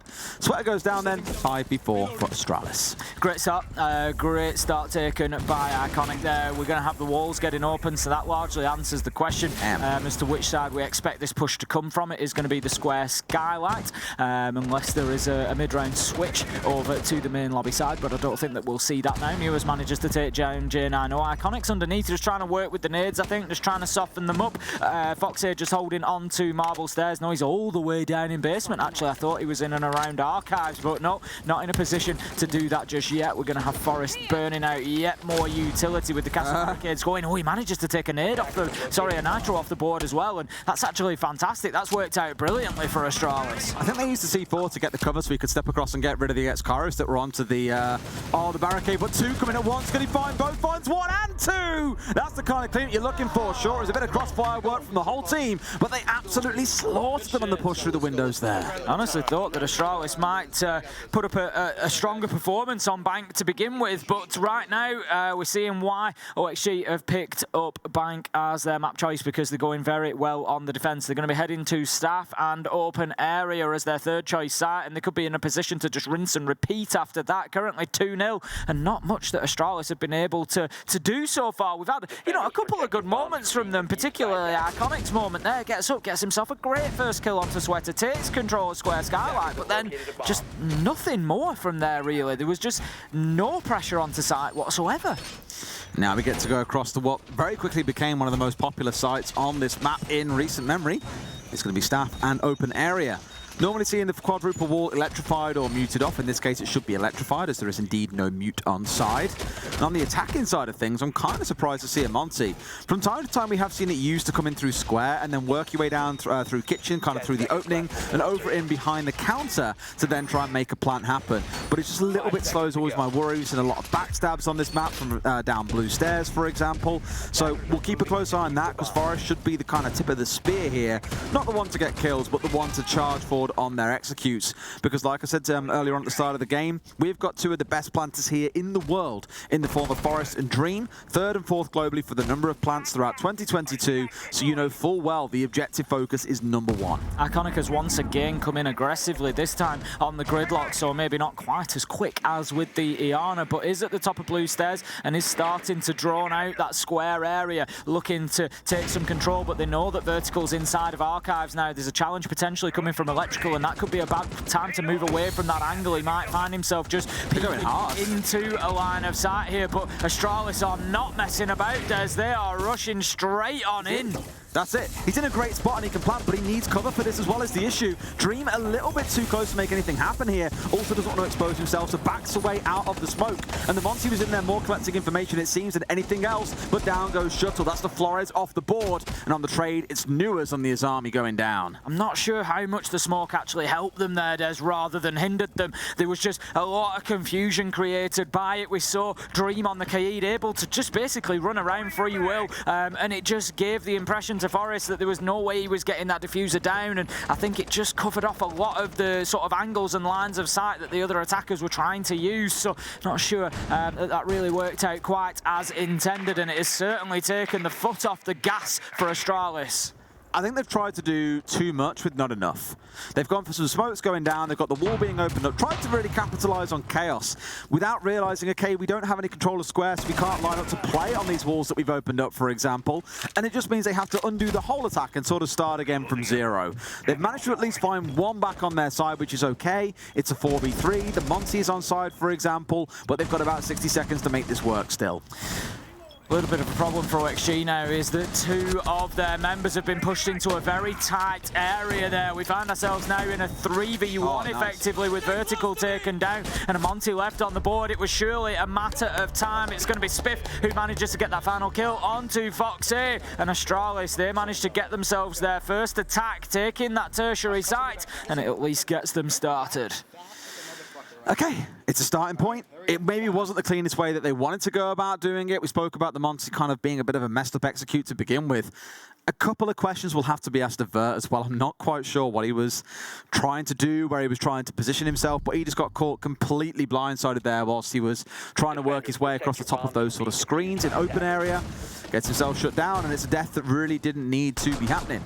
Down into the basement we go. I wonder if we'll see the Monty brought out once again. Last time around we had the Ying being hovered over. It did get picked away under attack and repick before the round got underway. But personally, I'd like to see it stick. Let's try something different here, because although the Monty is good and we've seen it can be valuable, it hasn't been the go-to that's working out for Astralis. Yeah, it's not really got the job done yet. It gets halfway there. Yeah, given another chance, maybe it does, but it's not going to be another chance this round. Astralis then, it pretty much plays into what we saw on board there. As I said, Astralis, better in those situations where they have to adapt, where they have to think on their feet, and that was exactly that sort of situation. The initial execute didn't work, they had to back away from it and say, right, let's start again, how else do we do this? And they got the job done, so well played to them. This time we're going to have Dream, look at him getting really aggressive onto Dirt Tunnel there. He's just waiting with that shotgun for someone to come around the corner, but I don't think that's going to be the case this early into the round. Alrighty, let's see how they can make do with the Jackal as well to hunt down those that are trying to do a little bit of danger around the map, but also that Ying is going to be the big focal point of this execute. With the Hibana on side plus the Buck as well, they've got enough to get all these hatches opened up. There are 5 in total that you can look at opening up for this site. With the Hibana only having 18 pellets means you can only get 4 of them open. Ergo, you do need some hard breach pellets or hard breach gadgets on side if you do want to look at getting the rest of them opened up. For me though, again, it's about the Ying, it's about the smokes, it's about the Candelas, so keep an eye on where she heads to and where the execute begins from. Last time around, J9O was able to get a kill on into open area. It was Foxy that was taken down, but this time it looks like not being quite as aggressive. The whole round has been a little bit more laid back. We've still had quite a few challenges, quite a few bits of back and forth, but just not quite as crazy as the first time we saw this back in round 1, where we had 6 players dead within the first minute, I think. Absolutely. Tell you what, it's only day 1 and my voice is already like, yo, chill. It's not done anything for... I know, it's been months. Yeah, it's been a quiet one.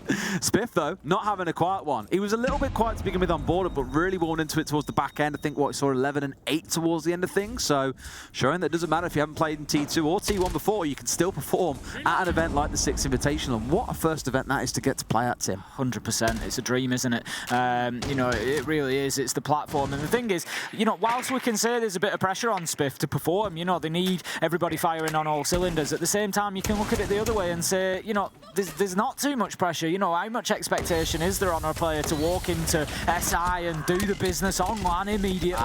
It does remove it a little bit. We're going to see the Candelas going in now. Sweater is just full white flashed, and there comes a perfect timed push from Spiff as he manages to get himself one, walks on into sight as well. There is a second if he keeps going. Just through near the elevators, and he finds him. Great push from Spiff. He wants more, Des. But the plant's still going down as well, and they've got the kill. goes to show as well. That's beautiful collaboration play coming out from the team. Sometimes with the Ying Candelas, you'll see him come running in, and the Ying is the one to be the spearhead, the one that drops in first because, of course, she doesn't get full flash.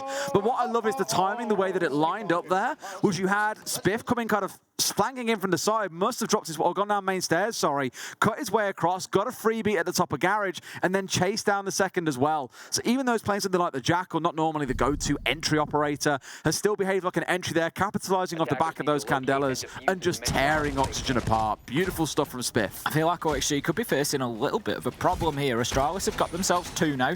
An even split on this half for Astralis. I don't think they would actually mind too much. Getting onto the defense, they may well be confident that they can get themselves the 4 rounds.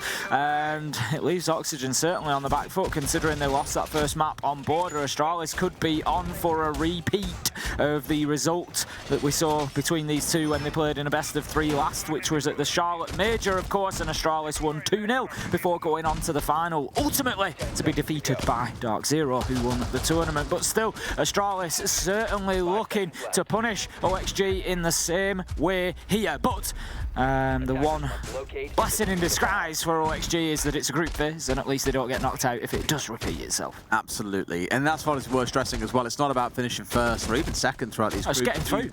The lower down you finish, of course, the less chance you have. You know, I think it's only top 2 spots get a spot in the upper bracket. In fact, no, it's second and third get a spot in the upper bracket. The team that finishes first gets a bye in the first round of the upper bracket, with 4th place going straight into the lower bracket. So really, as long as you're finishing second, third upwards, you're okay. 4th is less than ideal. 5th, you're going home. That's the absolute worst case scenario to be in. And I think with this group and how it's shaping up already, again, BDS stomping their way through Cyclops at the moment, these two teams are definitely fighting for that 3rd to 2nd spot. Just going to have the long angle opened up. Foxy is there ready with the impact nade. Tries to blast them off, but the line of sight is going to be open. It's not quite the damage done, but it does prevent any further attempt to take any charges off the wall. So it's just a matter of time until the Hibana opens up the longer line of sight. So the defenders of OXG need to be careful now about any rotates around the top of Marble Stairs, because they might find themselves in those long cross. Says J90 manages to get things opened up. We've got Sweater and Newers taken out here, and it is not looking good for OXG right now. Iconic with an iconic move as he drops in from the marble skyline, takes a man on his way, finds himself a second before being shut down, but sets Astralis up to take the round. Beautiful play from Iconic. What I will give to Astralis is they're really good at, dare I say, creating chaos. Think about the number of times that we've got into a spot where things... Iconic. I tried to speak over it and just keep on focusing on what we're doing, but they make me laugh so much. I can't. It's the kind of chaos I embrace, Tim. You know me, I love it. But it also carries into the game as well, the style that we're seeing. When the bullets start flying, when the smokes start coming out, when walls start getting opened up, you've got 4 or 5 different things all going on at the same time. It's panic stations for Oxygen. You can't communicate. It just comes down to instinct and hoping to God that people have got the angles they tell you that they have got or they should be holding as part of the strat. But Astralis are doing a wonderful job of peeling back those layers and making Oxygen just look really disorganized in the face of what Astralis are bringing. And I don't, want to necessarily continue this comparison sort of to death, but Spiff, top of the leaderboard, 7 kills. Sweater, down at the bottom, with, second bottom, with 2 kills. That may flip, that may change as time goes on into the next half when we see OXG on the attack. Maybe we'll see Sweater come to life. But the reason, like I say, that I keep picking up on these two is that they are the 5th man, really. They are the ones that have come in, and that are being sort of built into the roster. And so their performances are particularly important in many ways, and Spiff doing fantastic work here on Bank to lead Astralis to the position they're now in, which is 3-2 in the lead. And the fact that, if you remember, just before that round, when it was 2-2, I said Astralis are going to be pretty happy with this. If they can get another round on the attack, they're 3-2. I think Astralis will be fairly confident they can maybe take 4 on the defence. And the fact that they've won that next round and OXG have called the attack timeout immediately after that tells me that OXG maybe think that's the case as well, and they know they need to be coming out and getting at least one last successful defence. Well, I like again how we've had this setup coming in from Astralis, dropping away the Monty, bringing along that Ying. Spiff has moved over to playing on the Thatcher, whereas Iconic, who was on the Thatcher before, is now playing on the Flores. So a couple of changes to who is playing what operator here in the team, but still very much a largely similar shape. Clearly being the Jackal in that previous round wasn't all that important, as it didn't really come across any roamers coming in from Oxygen. But I think you'll see the same once again. The Candelas come raining in through the hatches, and that's when the entries on the side of Astralis say, right, it's go time, boys. March and kill. Holding on to open and staff has been something that Oxygen and OXG have tried to do a number of times. It's not really panned out for them so far. They do have a little bit of a habit of losing a few players in there. We've got the Azami just trying to play from in behind those barricades, but more importantly, could potentially be Sweater on the Warden. Of course, Jane, I know, Des, you mentioned it, those Candelas and how damaging they can be, and so we've got that adaptation from OXG, but Sweater been a little bit quiet so far, and he's got a very important operator in his hands now. He's got to be in the right spot as well to really capitalise. If the push comes in on the side of the map that you are not at, the rest of your team are just absolutely screwed without your backup. So that's what I'm being mindful of. Is Sweater, 1, you've got to hit your shots. 2, you've got to be in the right place when it all kicks off. And I'm just not convinced that that's going to go the way that they planned. Sweater right now is not down in the basement, I don't believe. We've got 4 down there. Vertical, Dream, Foxy and Newers are all stationed down there. Oh, he's just out in garage. He was just off my top-down screen. So he's in reasonable position here, not necessarily to directly affect a planned attempt, but he's certainly not too far away. I don't hate it because of where the hatch. It's fine. It's absolutely fine. Yeah, I mean, there's a couple of hatches around him that are definitely going to get pulled into, involvement here. He can also make sure there's nothing sneaky going on up through garage itself. Of course, with no Nook on side here, not expecting to see any of that sneaky behaviour that we are very used to seeing from some teams on this map. For now, at least, as well, it looks like Astralis are going to be focused on going direct to site in through server. Needs to make sure they're getting rid at the very least. Is that just being petty, do you reckon?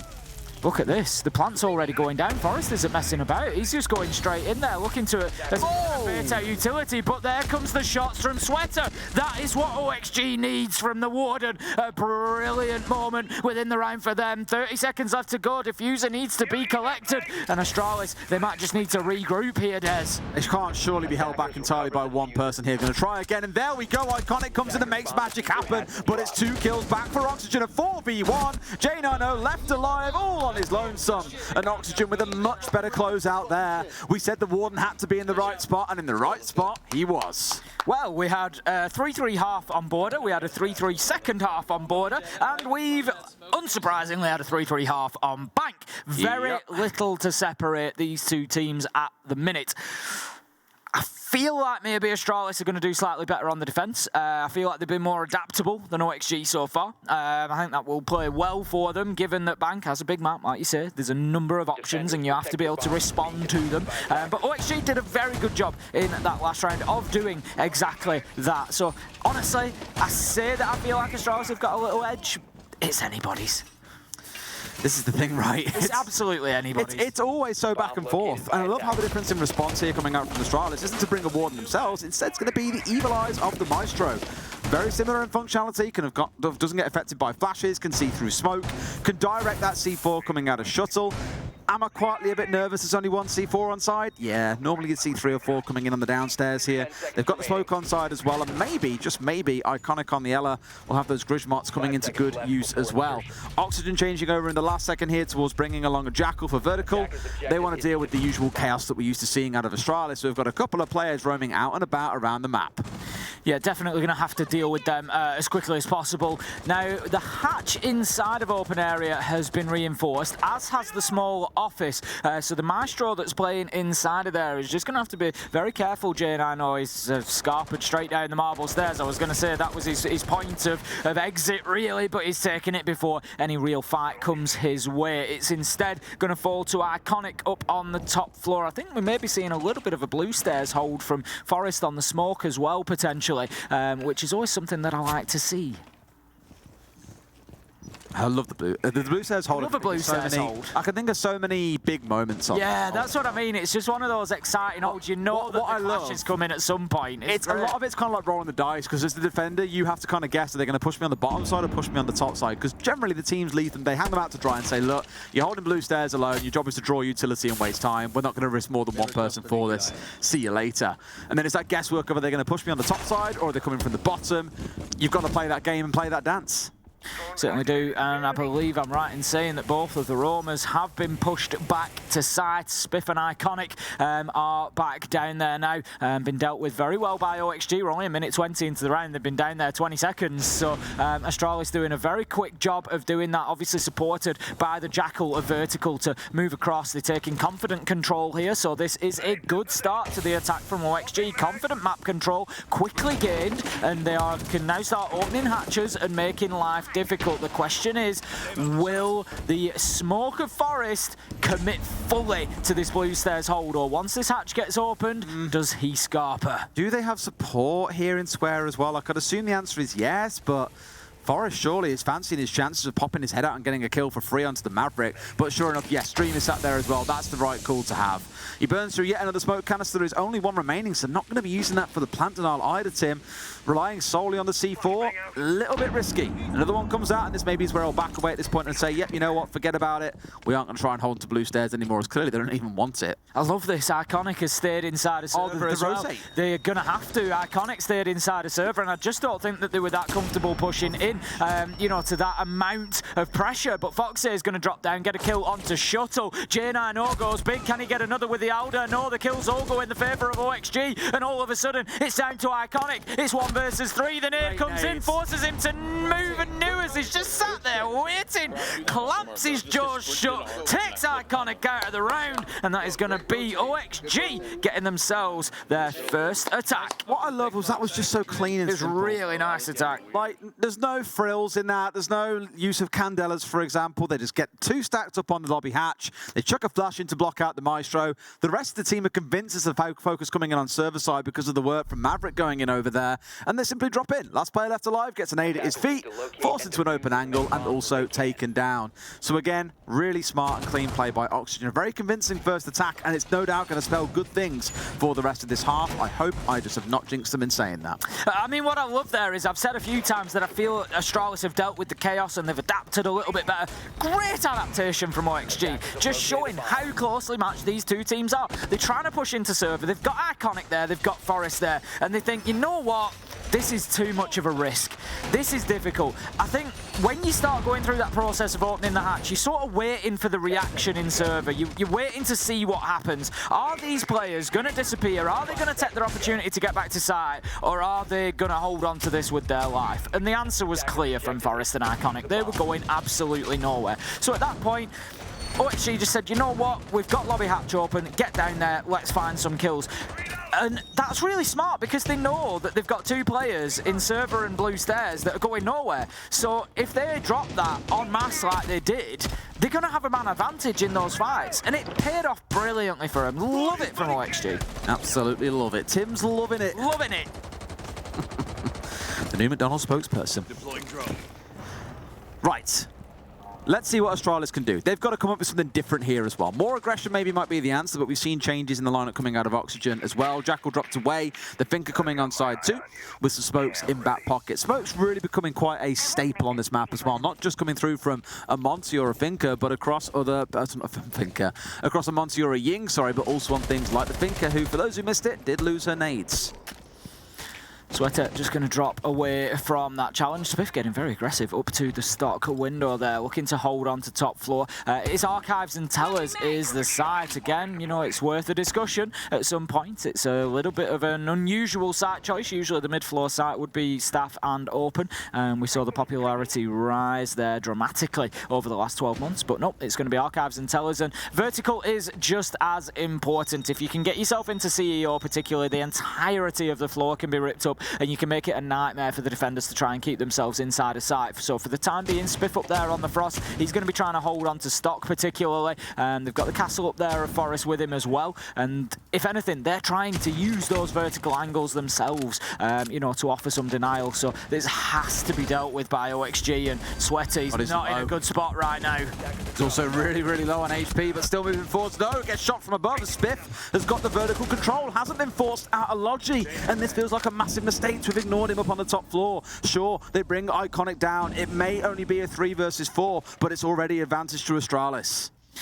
Great use of the vertical from Astralis. As I said, that really had to be, you know, the priority for OXG on the attack, going in and clearing that out, because you can't push into anywhere on the mid floor if you've got somebody in stock, for example. You're just asking for trouble, and trouble is exactly what they got. But vertical manages to answer back, finds one onto J9. Leaves us now leveled up at 3 versus 3, but the big problem for OXG here is that there is only 25 seconds left on the clock, and they need to get themselves into a position to put this diffuser down on the ground, and they've still got Forest up above. Still got some work to do for sure, and again, this is what you get for not really fully controlling that top floor. Still a lot of damage to come. The smoke start raining out. Dreams in, going in for a plant. Those main stairs may well be a good fighting point here as well, but Foxay finds Spiff. That's the kind of kill you wanted. Sprays wildly into the smoke, but misses his man. A couple of chip bullets do come through, but Forest here could not hold on. The strength of those smokes on this map, like we've already said a couple of times, really shining through. And Oxygen will have stolen themselves around here. A 3v4 becoming a 3 versus nothing almost. That was so close. Dream really got away with one there. Forest sprayed him down and left him with about 5 HP, but he kept hold of that defuse button and got the plant down. Brilliant play from OXG. 2 attacking rounds on the bounce, and they are looking pretty good at the minute, taking themselves 5-3 into the lead, and they are cruising towards a map 3 potentially at the minute. They are. Kafe awaits if we get through it, which would be our 6th unique map of the day, Tim. It would. Obviously, we've had 3 quite rare, really. Yeah, we do normally see repetition of a couple of maps, you know, some that become more popular and definitely seen across teams, but across our first game of the day and this one here, it would have been 6 unique maps, which is always a nice thing to start the competition off on. Certainly is. What's then left to do? Chalet. What else haven't we seen? Chalet, Oregon. And Villa. Sky. Sorry, we did see Villa this morning. Yeah, very first one. We did. I'd like to see a Sky. Oh, I like a bit of Skyscraper. I think BDS might have played it earlier. It's my favourite map. We were talking about favourite maps earlier. I don't know how I forgot about it, but Skyscraper is my favourite map at the minute. Chalet is second, though. Chalet is mine, I think. I do love them both. I do like Chalet. Is it because you like playing it in a rank stack, though, or because you like casting? Bit of both, I think. Bit of both? Bit of both. It's one of my favourites to play. I hate it when it gets banned out. I'm just like, there's, you know... I don't understand why you'd ever ban Chalet. No, me neither. I do really like it. Yeah. You know, my little guilty pleasure in ranks is Canal. I had to grow to like Canal because I get it that often. I just seem to attract Canals. And I have actually grown to, yeah, it's grown on me a lot, this Canal. It's grown on me a lot. It is a firm favourite. Iana Demon on that map, me. Or Hibana, play either or. It's, you know, I can take it or leave it, but I certainly don't. Need to play some more ranks soon. It's been a long time. I've played quite a lot. Like 160 games, did you say earlier? Yeah, I think I'm above that now, yeah. I've played quite a lot this season. I'd hate to see how many freshers played. Oh, he puts in the numbers. Even out here, he's got a whole setup in his hotel room. Yeah, he puts up the numbers. I brought a mouse pad, but I haven't come fully equipped. Like he's got. To be fair, I've got a full setup. Yeah, I've got everything to play, just not the right. I've got a MacBook rather than a laptop, so I can't play. Yeah, I've got a full setup. But yeah, I've played an awful lot. This is a lot of fun. A lot of fun. I mean, I got myself to Emerald. You know what I'm always super excited about is seeing the reveal. I love a reveal. Is it 18th of Feb? They said it was down for. It'll be one of the days when we're in the. Is that the Saturday? I want to say it's the Saturday. That's the Saturday. The finals on the 19th. Indeed, yeah. I just love, especially the yearly reveals because there's all the big stuff coming in that next. So much in them. I love them. Very excited to see what's going to be announced there. So make sure you get yourself tuned in for that in about 11 days' time. Let's keep watching and see if we can get a reveal on who the winner of this map is. With 5-3 to OXG at the minute, they are on the attack, and Astralis really need to start putting these roamers to work. We've got the Oryx out there, Forest. He's going to be trying to just get a little bit slippery, get himself into the basement and try and get that movement up. But again, OXG are moving in and are taking sort of bits of control reasonably comfortably here. They've got themselves into square skylight. They want that top floor control so that they can get above the site, which is, of course, open and staff. And they're doing pretty well at it so far. They are. So one thing I'll give to them is the thing from both teams, we've seen really good movement in the early rounds to get good control. It's been very much the same here now. East side control established, got one pushing in from ATMs as well. So very much letting to kind of look into set up this, not crossfire, but a pincer push coming in from both sides. And now are even starting to look in towards getting admin opened up too. A small difference here, the rotation hole was reinforced off once the players have moved back through it. So Oxygen now need to bring resource over in the form of the ace to get that opened up. But it looks like it's going to be the go-to play and things just start being able to move forward, even joined out by the Impact EMP to keep things moving nice and smooth. It's great progress. Great progress so far from Oxygen. They've just made life very, very uncomfortable for the defenders inside of sight. They're going to cut that right in half now with that angle that they've just gained from Archives. So the push is going to continue, and we can see now that the defenders, they're having to move out of sight. They're going through metal to marble and just trying to get any sort of angle that they can. We get one kill going in either direction. Dream manages to find Shuttle, but then he gets traded out, leaves us 4 versus 4. Spiff manages to find Sweater, and Astralis are fighting back. They're in a 4 versus 3. 40 seconds left to go though. Oxygen, they don't need to panic just yet. Tim, they've already won a 3 versus 4. I have full confidence they can do it again. Just like this, down to a 3 versus 3. Plant is going down exactly the same as before, and it does feel like they're in quite a lot of control here. One gets put on his backside though, and they can't even finish off on the plant here as well. Vert, a really good call to pull off there and take the firefight, but it feels like once again, Oxygen are going to go big in a numbers deficit as they pull it down to a 3 versus 1. Once again, it would have been twice they pulled it off, but Spiff is the last one left standing. Now has to fight back into his team's own utility, but simply can't do it. Oxygen with 2 big clutch 3vx's. Beautiful example there of how that defensive utility can be flipped on its head sometimes, and the attackers can use it against the defenders. The Kiba barricades coming in clutch for Vertical at the end there, just able to take that long-range peek with the Lion after getting the diffuser down, gets the job done, and OXG are flying on bank right now, and they are looking like they could be about to make a big withdrawal, Des, as they're looking to take us to map 3, taking a win along with them. Oh boy, I'll take a third very happily, Tim, because actually, I won't lie, Border was a little bit of a cluster mess. It was back and forth between the two teams. It was very messy with all the long angles on Border. Bankers felt a lot more entertaining seeing how the teams are set up for some really good executes and kept themselves marching on forwards. Going in towards Kafe, that requires a lot of team play. It's about timing, it's about the drone work, it's even more structured than what we've seen on Bank. So we've got from the chaos of Border through to kind of a mid-ground on Bank, and then it'll be a really structured game coming in on Kafe. So actually, give it to me. I'll take all 3 maps. I want to see how that boils down. This could be it for Astralis. There are no more mistakes available for them on Bank. They're going to have to get it done. They're going to have to get it done here and now. They've gone downstairs. Interestingly, the mirror has been brought along this time. It's not something that we've seen consistently so far, but obviously it does offer great visualization of that plant spot. Interesting to see the teams not reinforcing the plant spot wall as well. Understandable. It means that it just can make it a little bit more difficult for the attackers to actually open the wall up. If they don't bring soft destruction like Ash or Zafir, you know, they've got to get in there and put a charge on the wall. It can be shot off.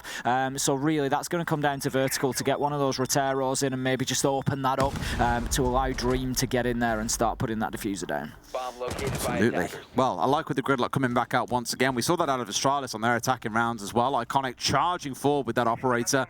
More so to get into position ready to hold the longer angles, but we did see it become a part of the execute later on.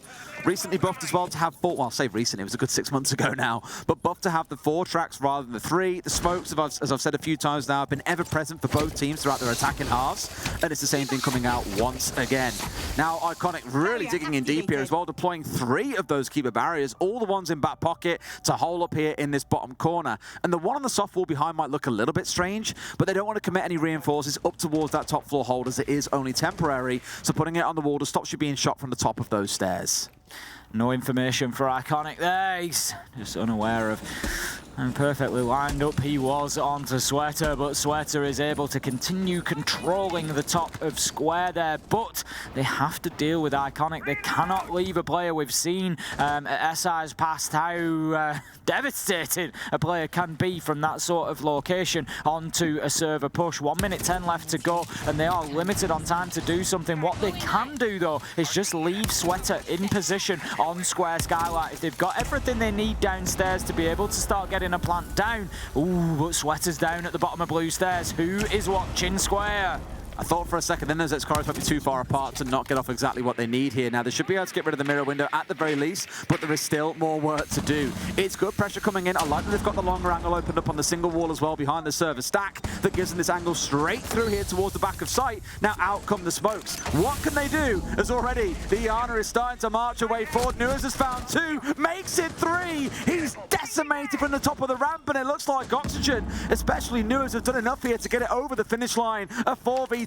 Dream padding out those plant stats even further, and Spiff and Iconic can only look on as this is going to get stuck down. Nuez makes it a 4, makes it a 5. An ace to win out the map for OXG. And we go through to map 3. Kafe awaits. Too easy for OXG on the attack there. Astralis just unable to lock down any defense. Iconic had his flank opportunity, but he couldn't get onto the blue stairs area. Instead, he was forced down marble, funneled into the lines of sight that OXG were holding, and they closed that out beautifully. The third ace that we as a pair have seen today, Des, comes in for Nuez. It just seems to be one after another right now, and I dare say we might be the only pair to cast all 6 maps as well. I can't say what everyone else has done, but we'll not have to find out. 100%, but I think I'd put be on track for it. We absolutely will. Well, let's go to a quick break. When we come back, the epic conclusion on Kafe awaits.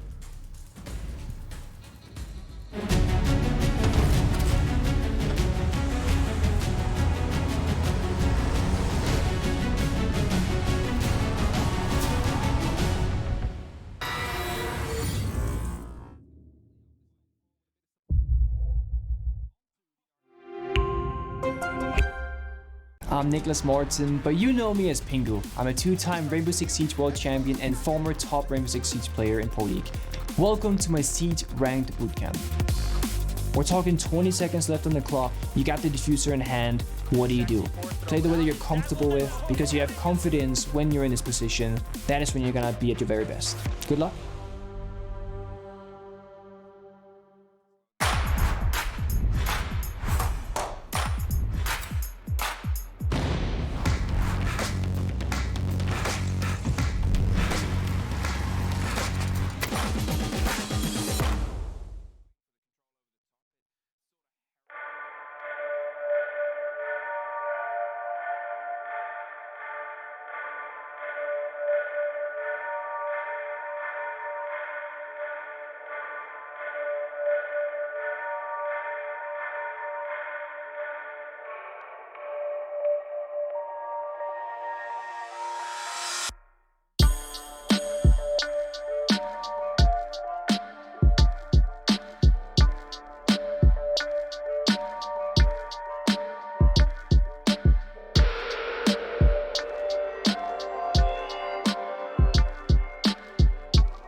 few replays of that last game on Bank.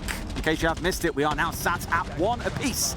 That's 2 full best of 3s for Tim and I so far today, and they have been very entertaining from start through to finish. Border, a little chaotic. Bank, incredibly exciting. Oxygen really putting on a show in the second half. And now, Tim, we get to see how Kafe is going to end the day for us and see who gets the 3 points and who gets the 1. Honestly, I think it's going to be a great map. I'm really looking forward to it.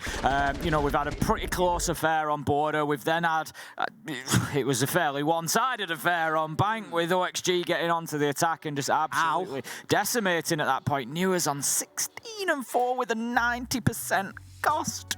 It's shuttle for me. 0-5 on the entry. It's tough, it's tough. I mean, being 1-8 is bad enough, but 0-5 on entry? I feel that deep inside. That hurts. The thing is, that's half of the rounds. We had 10 rounds. That's so it. 50% of the rounds, Astralis have played with a man down. Yeah, and outside of that, you know, Spiff and Iconic 2-0 each as well. Did pretty well themselves. It's one of those. This is, of course, Border that you're looking at here. I think that's, in fact, no, it's wrong map. No, it's wrong map icon. That is Banks. It was 7-3. Obviously, we had a much closer affair going through 8-6 on Border to Astralis, which means Kafe will again be the final battleground to see who walks away as the winner. Coffee shouldn't be on the desk. Honestly, Des. It's as if you've never done this before. I've never done this before. So again, Kafe last one. I like it because we've gone from really unstructured on Border where it's a little more chaotic to Bank where it's a big map but there are still a lot of executes and it starts to get more structure to Kafe where it's a really boxy type map and there is a lot of team play that's got to come together. Yeah, absolutely that. And pretty much on Kafe at this point, you know what you're going to get. Like you say, there's not too much freedom in terms of the attacks, I don't think. You know, yeah, you look at Kitchen maybe. Do you go vertical or do you go direct? That's about your choice. You know, top floor is what top floor is. And yeah, I think we're going to see a hard-fought affair on this one. We said that this match, which was going to be close coming in, obviously we were looking at 6th and 7th place in Stage 3 of NAL. There was very little to separate these two teams in that stage. The only really differentiating factor, you've got Oxygen, who've won all 3 stage games through the year, but then you've got the only best of 3 that they played, Astralis won. So, you know, for every point that you could make about one of these teams having an edge, there's a counterpoint that suggests it's the other. It is one of the weaker maps coming in for Oxygen. Astralis definitely look a little more comfortable on this map when you look across the stats, but overall, it's still pretty square. You're looking back at Oxygen's history, they lost to Sonics, they beat TSM, they then lost out to others at Majors, for example. So when you look at it over the space of the whole year, they've only actually played it twice in NAL stage. They played it back at SI22, but that was it. Whereas it's been a much more regular appearance for Astralis overall. So on what... Honestly, ignore everything I've just said because I was talking about the wrong map. I was talking about Kafe's stats there. So I'll pull up that. On Kafe's side, Astralis, they have played this once. Now, also lying again, it's changed once more. I tell you what, my stats are being unreliable today. Astralis have beat TSM on this, and then they last played it at the Major where they won it twice. So they played it across a couple of times. Oxygen have also played it quite a lot as well. 4 times across the year. Prior to that, it was back at SI, but they've done pretty well on that map overall too, only losing to Oxygen there throughout the year. That was quite funny to watch. I'm just chuckling to myself. I'll tell you what annoys me.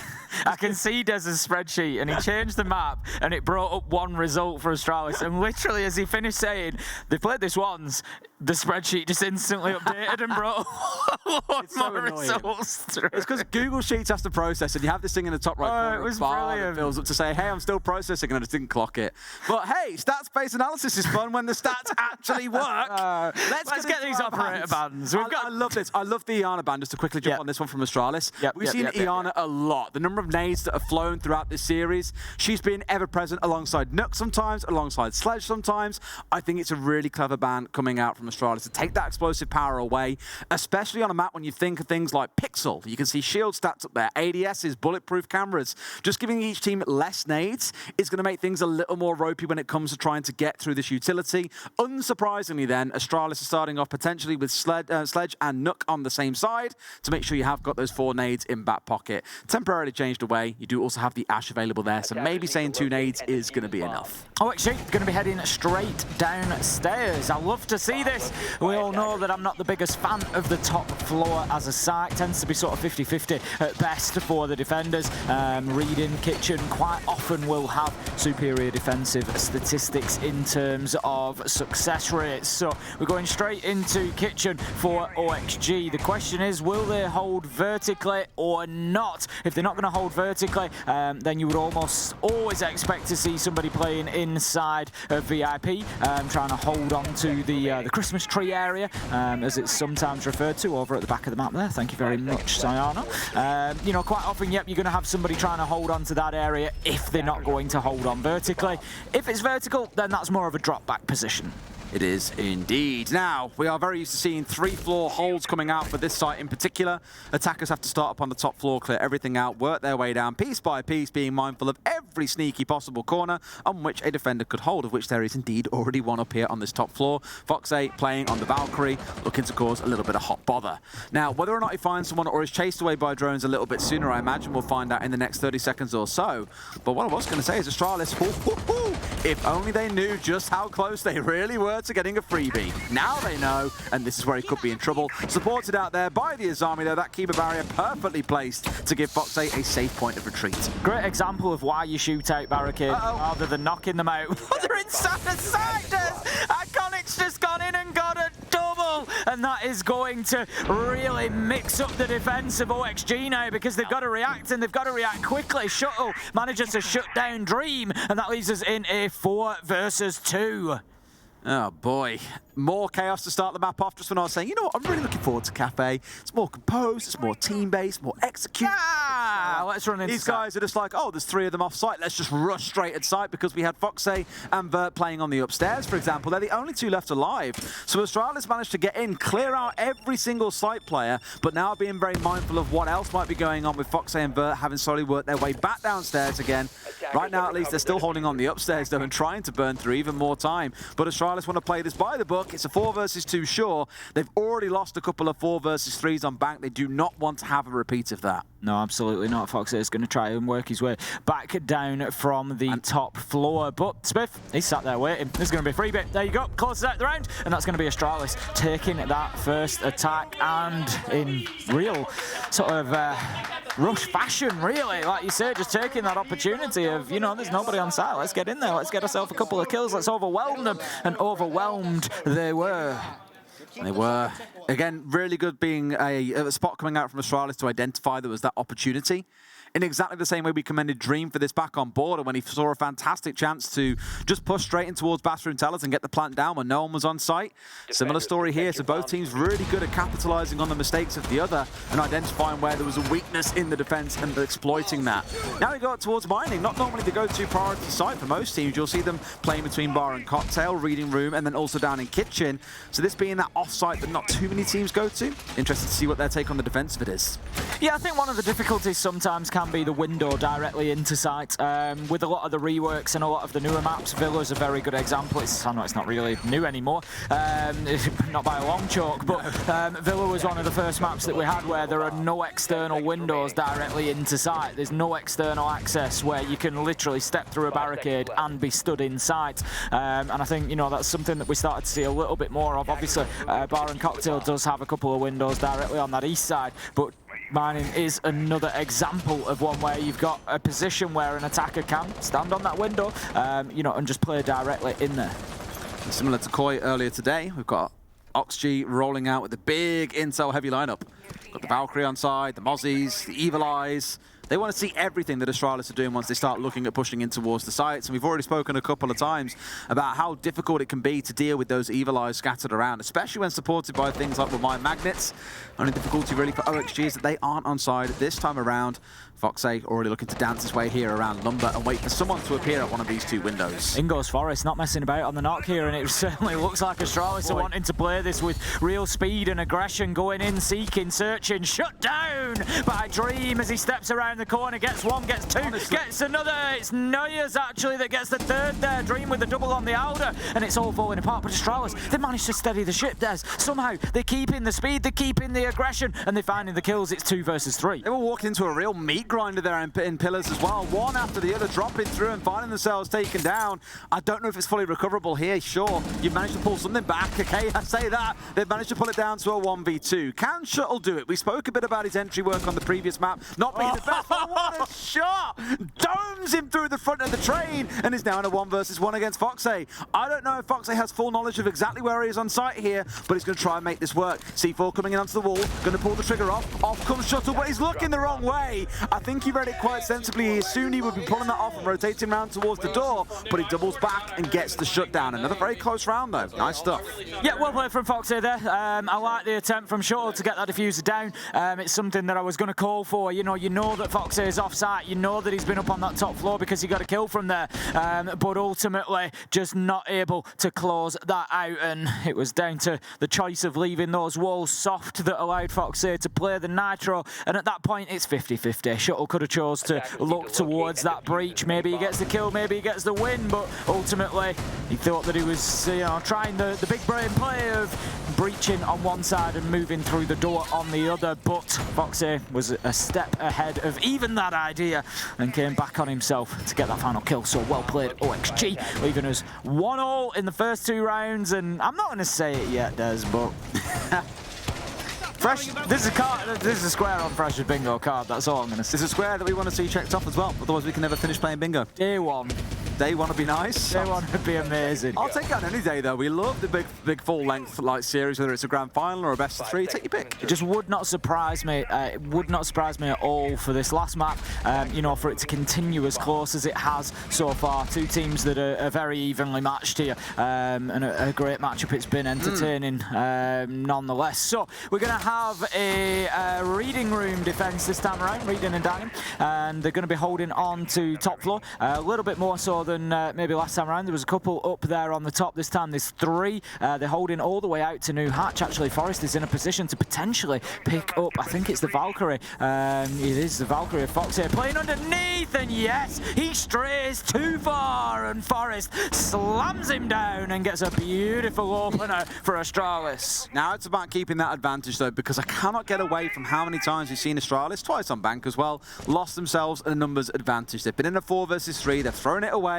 They've managed to hold a 4 versus 2 here already. So things are looking at least better on that front here on Kafe, but now they've got to really push this on towards a potential round win. Nua's almost losing his life, gets swung out, and it's J90 with the final closeout, looking down to about half of his HP, as elsewhere it's Vert bringing down Shuttle. Nua's really didn't have any business challenging that window after the first spray of damage, but there wasn't really too much of an option for him either. Loses his life, and that leaves us now in a 4 versus 3. OXG able to fight back a little bit at least, but do they know? It should be as easy as that for Iconic. He's got the symbol ahead of him. He knows that he's outside. Still he just scared, needs to take the challenge. He certainly doesn't really want to take this challenge on, but it should have been a freebie, and it was. Iconic able to close him out. 4 versus 2. It's kind of the play that you're not really a massive fan of when you know you're already down. Like, you jumping out that window, you know you are screwed. You know there's very little chance you get back inside the building. You know you're going to lose your life in a 1-for-1. When there's still 2 minutes on the clock and you're already down to 4 versus 3,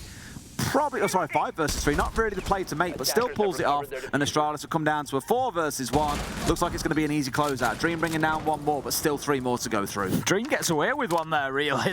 The face just appeared on the upside down rappel, and really, if you're going to be looking in through the white window, you've got to be prepared for the fact that there might actually be somebody stood there. Now, Dream's going to find another with a beautiful kill from above on the shotgun, and showing a real sort of mastery of the site knowledge there, knowing where the players might be, but he's not going to be able to get down to affect this plant in time, and that is now a big problem. 1v2 diffuser down. Yeah, the problem is where it is as well. They can get outside the windows, as you've already seen on that upside down rappel. If he wants to get that kill, he has to throw himself out the window and then come back in through the bottom of white stairs. It's just not going to happen. It's an easy swing out for J90 as well. Another closeout here, and things already looking pretty spicy on this map, Tim. I love it.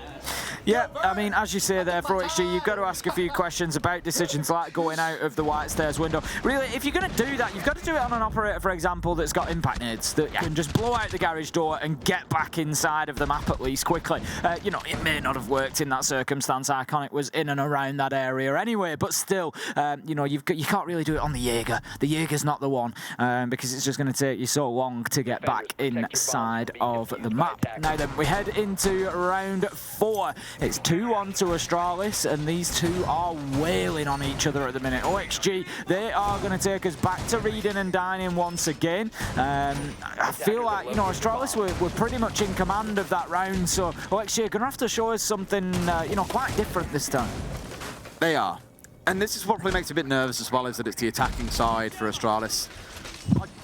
almost took my whole cable out with me there, Tim. Don't do that, Des. Not too far. You won't be able to hear me I anymore. really panicked at that point. What do you think I've done? It was one of the moments, you know, where your heart just goes. I didn't know because I wasn't looking. I was looking at the screen in front of me, and your mic sort of cut out, and I thought you'd like disappeared. I didn't know if there was something you could have fallen through. I just popped out of existence, did I? Just No, got. I mean like you'd fallen through. You know, like you see these videos where somebody's on a bit. We're not on a stage, but where somebody's on a stage and they just disappear off the back of it through a curtain. Backwards out of it. No, I it thought wasn't that you'd me. done something like leant on the curtain and gone through it or I something. just stepped on my cable and was like, oh, that takes my headset with it, I guess. I mean, that's nowhere near as exciting or funny as you've. No, it would have been funny if I tripped over it and then fell into something like the black curtain behind us. That would have been funny. Yeah. At least I'm not injured. That's the most important. That is the most important part. Right, well, Shuttle's got a really interesting pick coming in along here as well with the Sens. Now, we saw this picked up once earlier on by Koi. Leon brought it in one of their rounds.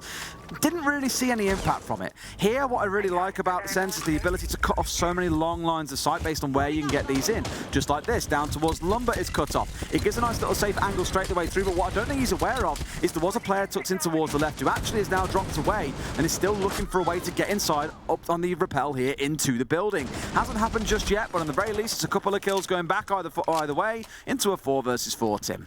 Dream continuing to have a good game so far. Opening is up there with an entry kill onto Forest, taking the Finker down, of course losing those universal health boosts as well for the rest of the attackers, so could be a big kill in the grand scheme of things. I'm not really sure what the plan was from Shuttle on the East Rappel. Obviously, you know, he was being challenged, so yeah, I suppose putting the light screens in just does give you the opportunity to force that player out of that position, but you know, there was no real attempt to get inside of the map behind it. There was, you know, there was nothing else there, so I don't really know how much value there was in that, but Iconic manages to find the kill onto Vertical, manages to get a second as well. Iconic's going well so far. He's had a couple of big moments. Make that 3, and that's going to be Astralis 3-1 up and going well on the attack of Kafe. That's our 4th ace of the day, Tim. They just keep on stacking up and rolling across so many different teams as well. The thing is, I think the light screens, more than anything else, they were hoping to force players to drop through the hatch and away in the top floor. But the problem is, you saw it towards the end there as well. Vert was back inside a cocktail, re-holding that position even after the light screens had long timed out. So not maybe the best use there, I don't think, but Iconic was just on an absolute tear, destroying them one after the other. Is £300 too? What you're going to do? Absolutely nothing. You'll sit down and take that ace. Kitchen is going to be the next site. We saw Kitchen back in round 1. It was an Astralis win. They haven't been back since. So OXG's back to the wall a little bit now. This could start to become problematic. You know, if Astralis are able to get another confident win on this site, it leaves them 4-1. And OXG maybe starting to flail a little bit in terms of trying to keep up with Astralis. But there is a real possibility for OXG to then turn it around when they get onto the attack. I'm looking at the Amaru here and just thinking, not really the operator you want for this map unless you're looking at really quick access to the second or third floor. Really, but if you're trying to go for a top floor clear, exactly. I mean, straight away he's got the Garrock out and he's looking to get into the map nice and quick. So either they've seen something on drones here, or this is a bit of a blind risk for him to make use of this so quickly. It can get you up onto the roof nice and quick as well, as you can see him eyeing up. A quick pause here for drone work as well before choosing exactly where to go, and straight upstairs is going to be the answer. 20 seconds and inside the building. His drone didn't see the man inside of Reading, I don't think, though. Reading door was barricaded, so I don't know how much knowledge there is of that, and the player has moved through to just monitor white stairs, and if the Amaru tries to come down there, Vertical's got an opportunity to potentially push up those white stairs, and he could well catch him out, but needs to be careful because somebody is now on the upside down rappel. I believe it's Shuttle that's there, just ready to try and cut off anybody who tries to take down Iconic on the Amaru. Doing a lot of work here, at least through the top floor as well, so it was more that quick entry to clear out the 3rd floor and then start worrying about the 2nd, so as far as that's concerned, job is done. I guess fortunate for Oxygen, they had no one on the top floor. They would have been taken out for free here as Sweater collects his first kill of the entire map and does at least manage to get involved and start doing some work for his team. No sooner have I finished saying that though, and Jano knows also found one back onto Nuas, himself having a pretty poor game, only sat at 1-5.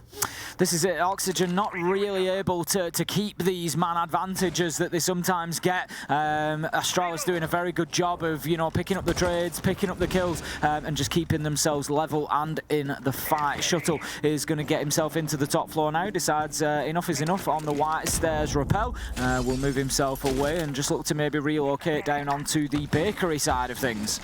Absolutely. Well, with this angle being opened up through the floor, it does give you a wonderful view of the double draw on the downstairs and stops the defenders easily rotating back from bar in towards site itself. So those on the outside now have got to be really careful. Sweater with a great bit of flank watch is going to find Iconic, who's looking to get a little bit cheeky, it feels, on the way through. I say flank watch. Mortar's catching him on his way through as he tried to step all the way forwards. Sweater makes a second in the round as well. So Tim, for someone that has had no impact so far, really starting to warm into this round and hopefully going to have a big impact with those 2 kills that he's found. Yeah, it's been great so far. And it's at a time when OXG really need it. Yeah, absolutely that. You know, this is the round that they need to be winning. Spiff does manage to take down Vertical. 3 versus 3. Kills come in, 2 versus 2. As we see Sweater taken down as well. He got 2, but couldn't get any more. 35 seconds left to go. It's up to Shuttle and Spiff to get themselves inside of sight now. And they're up against Dream, who's been playing particularly well so far here on Kafe. So it's not going to be easy. Spiff is low as well. Does he know about the man inside of Prep? I don't think he does.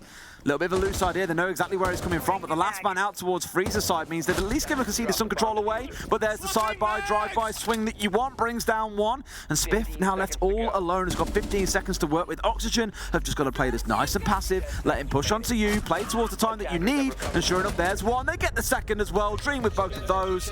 Oxygen bring things up to 3 and 2. Really well played from Foxy and Dream there. What they did was Foxy moved into Prep, and then Dream moved into Freezer. Both sort of separate little rooms, plenty of cover, but no way that you can come in from double door side and challenge both at the same time. You are going to get slammed from one side or the other, and it worked out beautifully for them. OXG able to close out round 5. They needed the win there. As I said, they couldn't allow the guarantee of the half advantage going to Astralis, so that was important. Astralis now in a position where they get 1 more bite at the cherry to take the advantage going forward. I've always loved how you said that. Bite of the cherry. Bite of the cherry. I knew that that's be what you'd be picking up. Because it's the bat part. Bite. Bite. Sorry. Yeah, whenever I say to a missus, because my missus speaks posh. She's Nick, she's not from Cambridge. Like she says, she's from the crap part of Cambridge. But she says like castle and bath and all these fancy words. And I always say to her, say it how I say it castle, say grass, say bath. And she always goes all like Geordie, she's like, castle? And I'm just like, that's not how you say it, it's castle. And she's like, castle? Well, that's exactly how I feel about you trying to do my accent, Des. That's not like I'm from Newcastle. Well, no, not necessarily from Newcastle, but you're certainly not from where I am. Blackburn. Not Burnley you're from, aren't you? Good Lord. It all sounds the same. Begins with a B. It really doesn't. It's got burn in it. It really doesn't. So it does. So Look at this. Oh, there we go. So close for Sweater. Really sort of growing into it. After that double kill in the last round, you can see he's just sort of feeling himself. He's like, right, confident, let's go. Let's get these opening kills. And OXG, I like to see that sometimes. Just bring that energy that you need the round. Go out and get it. I feel for Sweater as well, because I know that he's so desperate to deliver, because replacing a name like Lax in a player that, has been in the game for years now, as we've seen, has had some prolific rounds as well. It was a bit of a questionable choice when he was removed from Oxygen in the first place, but Sweater has somewhat struggled to really fill those shoes, I feel. I want him to have a really good tournament here as well and kind of silence the critics, show what he can deliver and really push Oxygen forward. Iconic's got to be careful here. I was going to say, you go forward too fast, you're walking straight into the back end of your own Flores drone. J90 pulls one down. Iconic losing half his HP as well as he walks through one of those cap can traps. They've been so pesky today. They always are. Obviously, we saw the update to the Capcan traps, which really brought them back into, I won't quite say into the meta necessarily, but certainly made them a lot more viable, where you can have more than one on a door or a window. You can stack them up 2, 3, and it can make them quite difficult to play against, quite oppressive at times. It just means that the attackers have got to do a lot more work on the droning, essentially. They've got to make sure that not only are they checking every corner, but they're checking every door frame, every window frame, and making sure that they're aware of everything that's ahead of them.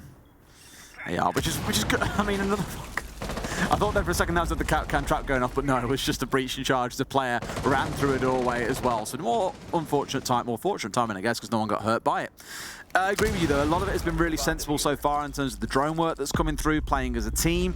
It's, again, what I was looking forward to coming into this map, to see more composure being put in behind the teams. But Spiff Good start to him for this round as well. I believe that's a couple of kills that he's netted for himself as we march on forwards in a 5 versus 3. Again, should be another big round coming out for Astralis. Now a 5 versus 2. I would imagine so. It's a matter of time here. Could be on for a flawless as Forest manages to pick up Foxy. Newers manages to get something going with a headshot onto Iconic, but surely his time is numbered. He's cornered here. They know exactly where he is. They're pushing him from multiple angles. Diffuser's going to be going down. He has no option but to try and peek. Shut down by Jin, I know. And that's going to be the round for Astralis.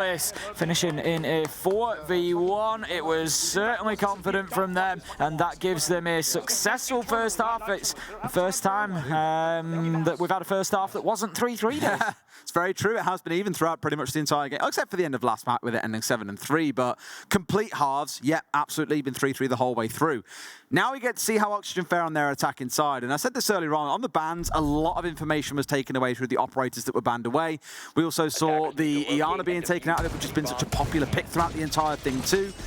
This really is where Astralis, with that the Nomad ban, with the Iana ban coming in, should be able to kind of not so much abuse, but take advantage of a slightly weakened Oxygen here without that Iana coming into the lineup. Thing is, I fully expect Oxygen have got their own plans here. Let's see how they fare. It's going to be Mining to kick us off, a site that we've already seen a couple of times, but this time it's going to be Astralis heading there to begin with on the defence. Top floor presence is not just going to be marginal, it's going to be heavy, I would call it. We've got castle barricades going up, we've got hatches being reinforced, and they are certainly going to want to keep a hold of Piano. We've got lines of sight opened up to top red through to bar as well, and they look like they're going to be throwing the kitchen sink at the top floor. Throwing the kitchen sink and then some as well. Big time committal. I love this style of hold as well, normally accompanied by the Aruni laser gates to really lock down this Piano hold with those castle barricades. I remember actually a couple of teams in APAC struggled to break this about a year and a bit ago, not long after Aruni's release, where we had, there was a castle barricade on one of the windows, joined by a laser gate. Then on the double doorway going in towards Cigar Shot, there was another laser gate with another castle barricade. And it just made it really oppressive to get through when you also threw ADSs in the mix. It was horrible. C4 ready out the waiting here as well from Iconic, who's hoping to catch out an unlucky soul, but so far Newers has avoided that fate. That's the signal. Here we go. The first, but we've got to get a 4D chess going on here. You open one, you wait, there's the second, the Nitro comes out, wrong direction, and there's going to be no joy for Iconic. Newers manages to take down Spiff as well, so it's a good start to the first attack for OXG. Vertical does take a little bit of damage, but does a lot more as he finds a headshot onto Forest, and that leaves us now in a 5 versus 3, and it really could be a day for the attackers on Kafe, as Dream manages to take down Iconic. J9O manages to get something going at least, but still a 2 versus 4, and Astralis quickly on the back foot. What I love is they're not even inside the building, Tim. They've sat on the roof, they've sat around windows. It's just been one of those kind of games, and he's looking completely the wrong way at this point as he gets pushed down onto, but somehow manages to slip away. J9O on the run here as well, being pincered in by a couple of players from Oxygen on red stairs. Unable to be finished off just yet, but he is down to about 5 HP. Going to switch over to his pistol as well. Doesn't want to take the risk of reloading and finding himself in a fight that he just cannot win at that point. So there you go. Once he knows everything's calmed down, he takes his chance, reloads the MP5. Still can't find the kill though, as Newers steps around and demolishes him on the red stairs. Angle leaving Shuttle with it all to do. 1 versus 4. He knows that there's one up underneath the new hatch. Tries to take the challenge. Manages to find one. That's a beautiful kill onto Newers at the bottom of red stairs. Can he find a second? No, it's Dream that steps up with the trade. And that's going to be OXG taking their first attacking round. It's 4-3 and very little to separate these two teams. And Astralis straight in with a tactical timeout call as well. Clearly already feeling they found something in that first round that simply wasn't to form the way they wanted it. And truthfully, I think I get it. I mentioned it in the middle of the round, but pretty much every kill that came through in those first 3 was from outside of the map. We saw a little bit of cheekiness from Iconic with the C4 coming out, but outside of that, just getting picked off for free. Probably a few words there about calming down a little bit. Let's breathe here. We haven't got to go hyper-aggressive. Let's chill. Let them start building up their attack, and we can look to backstab or side stab or even front stab as they start moving their way into the map itself, rather than trying to get kills whilst we're at a big disadvantage. Tactical timeout going to come in for Astralis. They've decided, I think probably the manner of the round more than anything. I don't think this is too much. It was too aggressive. Yeah, I don't think this is too much about score or anything else. It was the manner of that round and how it was lost. Just deciding, look, we need to just take a step here. We need to just have that 30 seconds a minute and just have a chat, make sure, that we've got our focus going forward on exactly how we're going to win these defenses. Because one more round for OXG, and this quickly starts to run away from you. OXG then have got the attacking advantage, 2-0 up, and you start thinking they could well do this and take the majority of the points. Absolutely. That reminder again, as we are on third map, winner takes 3 points, loser gets 1. If they'd managed to get themselves a 2-0, it would have been 4, with the loser walking away with none. So keep a close eye throughout the next few days. Whether it's a 2-1 or a 2-0 really does start to have a bearing the later we get into this, because those points do start to rack up.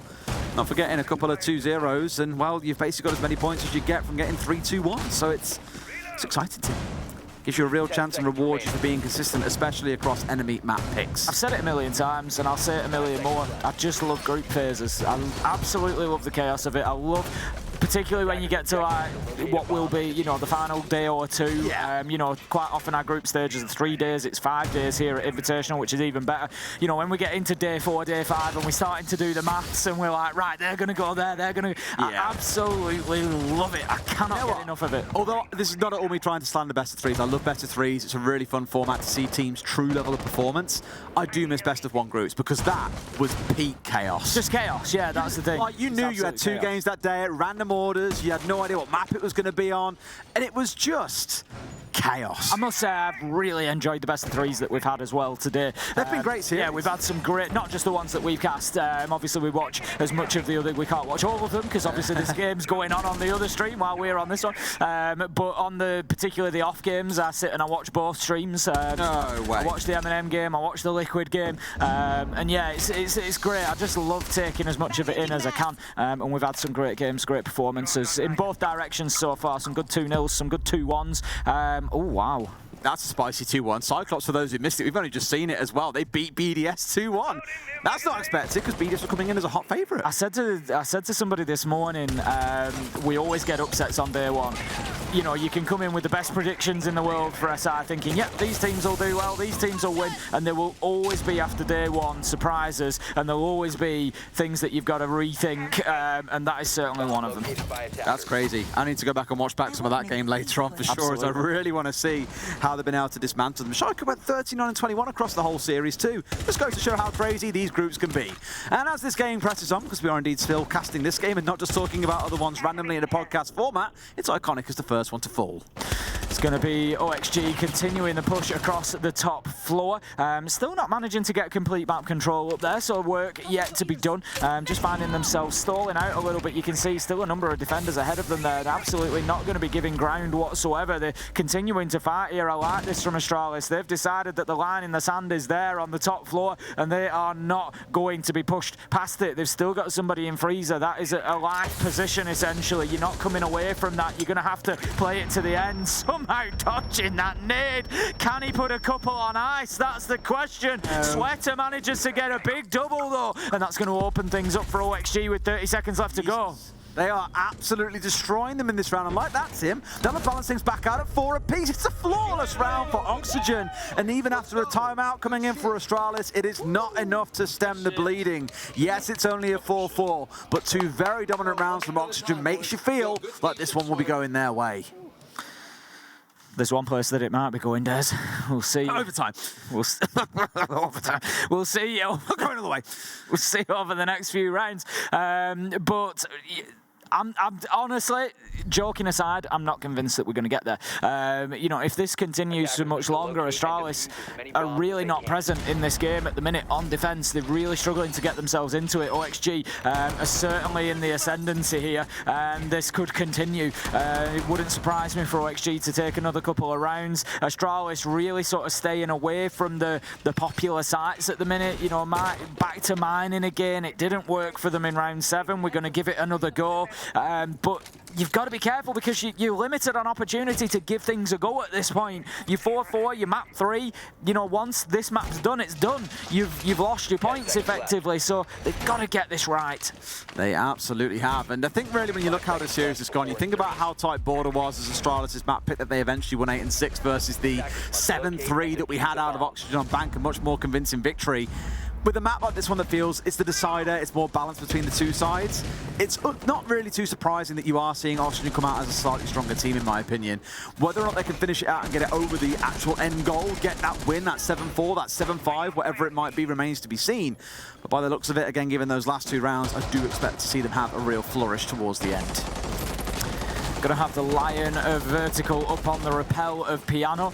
So looking to get in and get top floor control OXG here, something that they've done reasonably well so far. Took them a little bit of time last time. It was like 2 minutes 30 had gone in the round by the time that they were confidently in there. But the round win followed very quickly thereafter. There is somebody playing in the pixel spot, and that's going to be something that they need to force away. Just looking to peek around into bathroom as well. Maybe an opportunity for somebody to play onto that window just on white corridor, prevent that movement and just force J9O away. But for the time being, it looks like OXG are going to be playing directly into that position.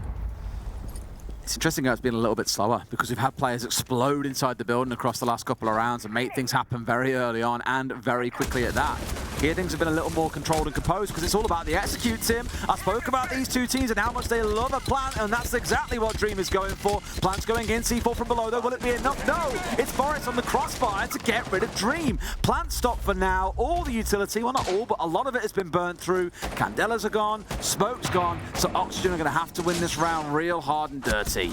Certainly our Shuttle manages to lock himself in the corner, gets one, but then shut down by Sweater on the trade, and it is now a 4 versus 3. Still Astralis in the ascendancy within this round, and it may well be just the delayed impact of that tactical timeout. They weren't able to win the round directly following it, but they might just be able to lock this one out. 1 minute left to go. Iconic with vertical angles as well, just preparing, waiting for somebody to show their face at that window, and he'll rip them off the rappel if given half an opportunity. And it feels like OXG maybe just a little bit unsure how best to proceed. I feel like it's got into a window that they weren't expecting there as well. The other one was the one being watched out by the Valkyrie.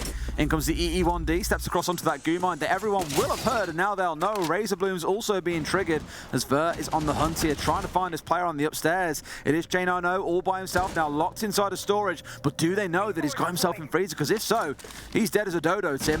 He certainly is, but time is becoming a factor. 25 seconds left to go. They need to get this top floor control. And meanwhile, Forest manages to find Sweater elsewhere. So we're now down to a 3 versus 2. Foxy super low health. Diffuser is not in hand, and this is not looking good for OXG. It could be the first successful defense for Astralis. The return to mining looks like it's going to pay off as Spiff manages to find one. 6 seconds left to go. It's all up to Vertical. He moves around. He gets cut down, and that's going to be the round for Astralis. And this is game on. 5-4 now. Bit of a sigh of relief as well for Astralis, I imagine, finally getting themselves started in the second half. And just as they maybe feel, okay, cool, now we can start building some momentum. Oxygen kill that dead, calling in their own tactical timeout as they want 45 seconds to address what went wrong there and what they've got to do to get things back on track.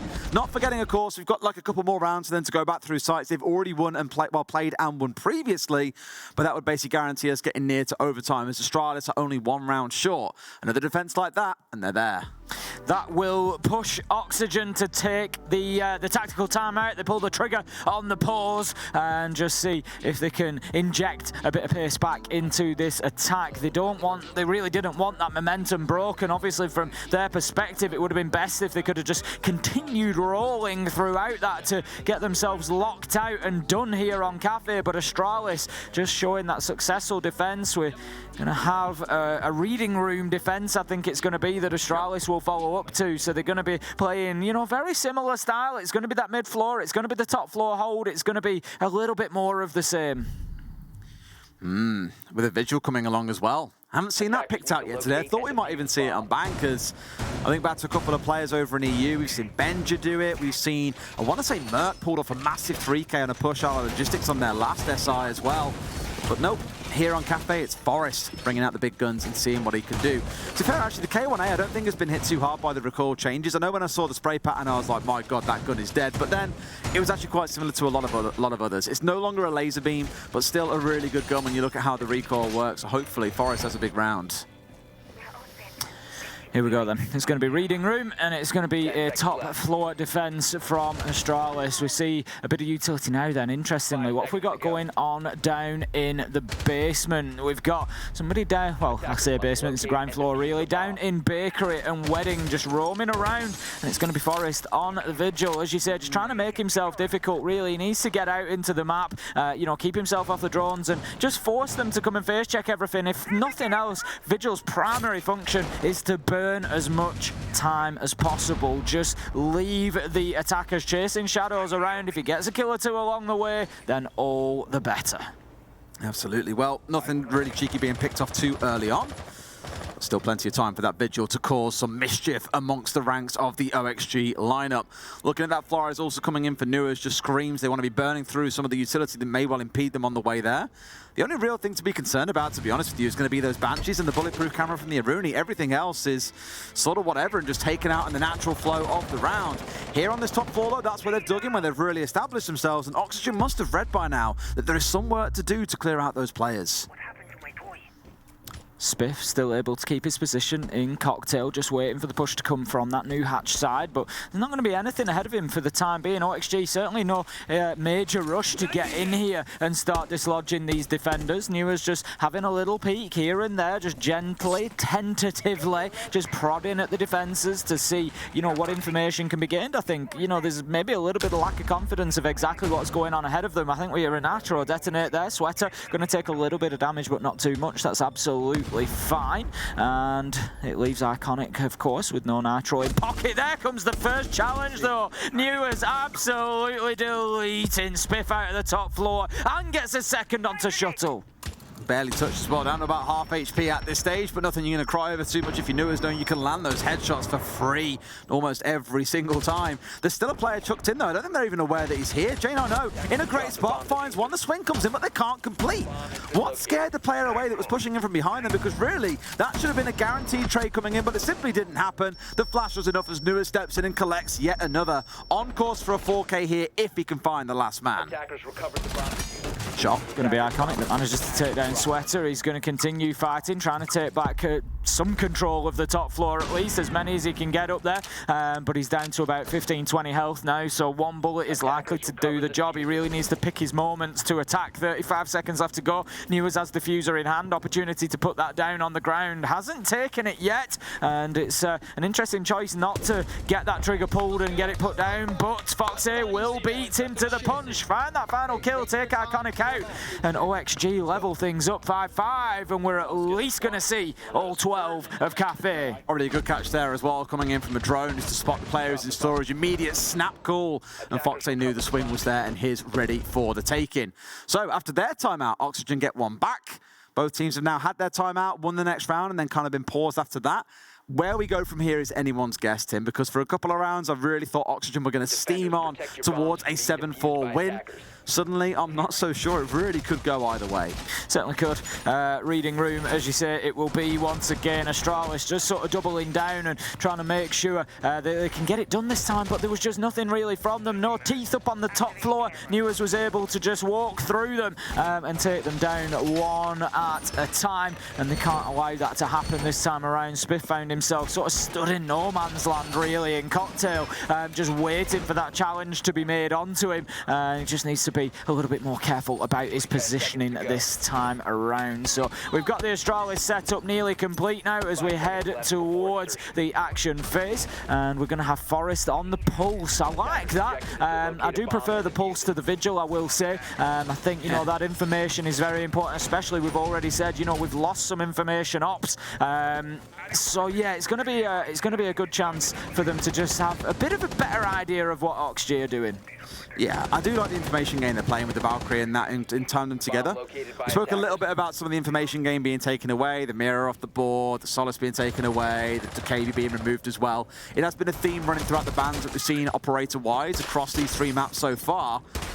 You see exactly what impact they can have in this realm when you've got those things all on side. Do, of course, also have the IQ on the other side, though, and for good reason, because obviously spotting out those black eye cameras can be quite difficult at times. It's really fun when there's an IQ versus a Solis, as one of the two are running around basically doing the same job, and it's a question of who can do the most damage to the other with the information that they collect. IQ quite a niche pick overall, always picked in these kind of situations when there's things like, or maybe more used to be picked when there were things like yokais in the field. These days more specifically isolated towards targeting down the black eyes, but also very valuable for spotting out utility all through the map that needs to be removed. Nice use of the Rotero drone there, just to take away a lot of that cocktail utility, which is going to really hamper the top floor hold from Astralis. Vertical looking to go in. He can see the prox alarm, so that's going to be his first target more than likely, because he knows he'll probably be challenged as and when he moves through there. But J9O has actually been forced away from Pixel, so that should just give a little bit of freedom for the IQ to get on in and start taking some control of Piano.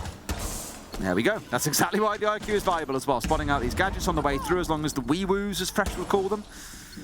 Yeah, proximity alarm's the more official term, but wee-woos is the kind of sound that it would make. It certainly does make that kind of sound. I think just picking up on the pulse underneath as well there, the IQ, but not able to make any direct impact. It's Neuers who has all the impact. Neuers will be cut down though, as Spiff manages to find a trade. Spiff doing a better job than last. I picked up how he was a little bit caught in no man's land, but not this time. Manages to get the kill, gets his revenge, and leaves us now 4 versus 4, just under a minute to go.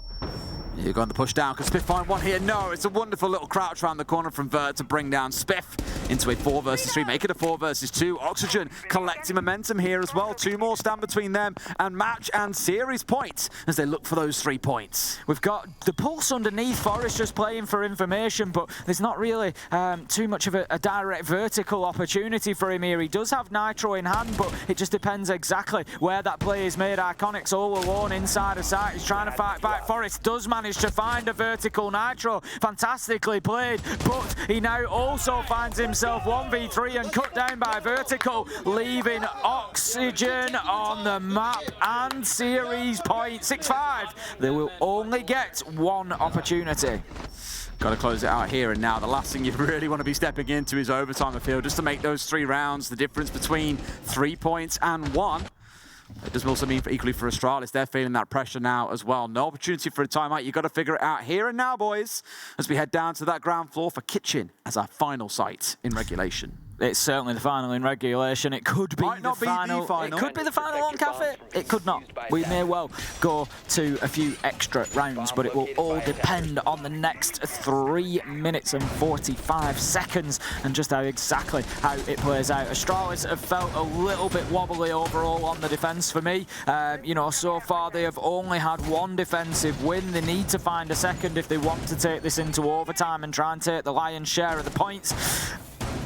I'm not sure that they can do it. I feel like I favour OXG at the minute. It's still reasonably close. You know, Astralis have got it in the locker, I guess. But just given what we've seen so far, OXG seem to have at least most of the answers to these attacks. Absolutely. I mean, Forrest here spoke in the last round about not needing an IQ to tackle the yokais. Exactly what Vert agrees with. Steps away from the IQ onto the line instead. Not a big deal because, you know, of course, yokai is no longer invisible, haven't been now for quite some time, but still being very impactful in the hands of players like Deepak. Here on this side, regardless of who plays it, we've seen, I think, old school Team Empire. Shepard, for example, tucking away some real cheeky ones, hiding them up in the rafters on this side or underneath the serving trays, and just pulling them out in the dying 10 seconds to be able to interrupt plants. Kendra, another player that was also quite prolific at that for quite some time in Europe. We'll see if Forrest has a big impact with those, though, as we step through.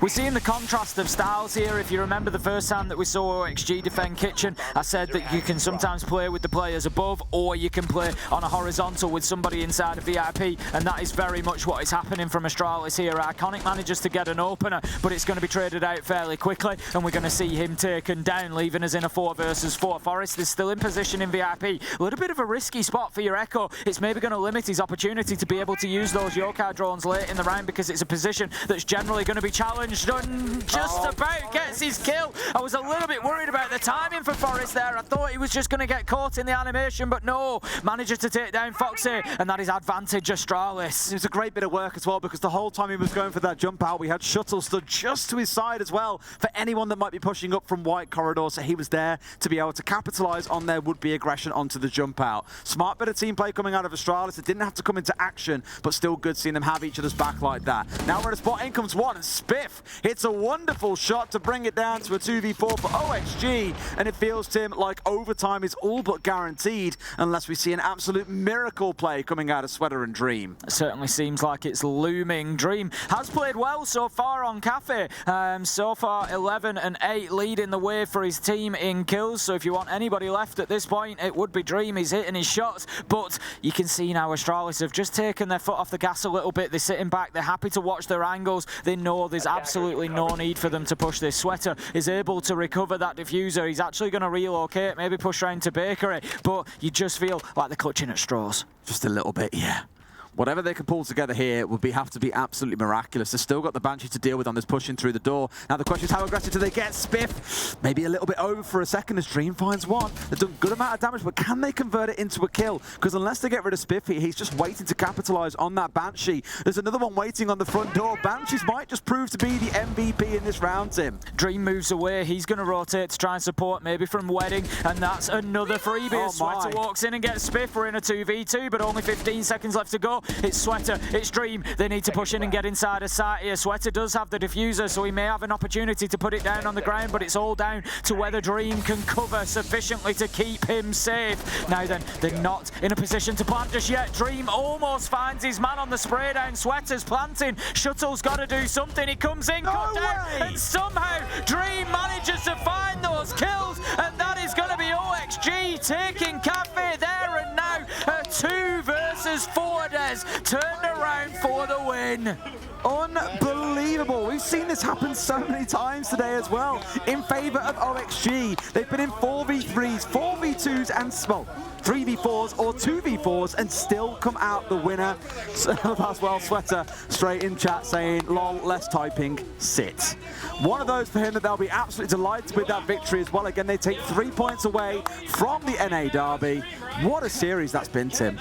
I've thoroughly enjoyed it. As you said, Border started off a little bit chaotic. It was, it was a little bit all over the place. But yeah, we've just gone from strength to strength as those maps have gone on. And then, what a finish inside of 12 rounds. I honestly thought, for all my money that was going into overtime there. I thought that was going to be an extra 3 rounds if ever I saw it. But no, Dream, I'd said at the time, Dream, if you want anybody on Kafe with the performances that we'd seen, Dream was one of the players that you want left to try and clutch out that situation. Him and Sweater playing it beautifully.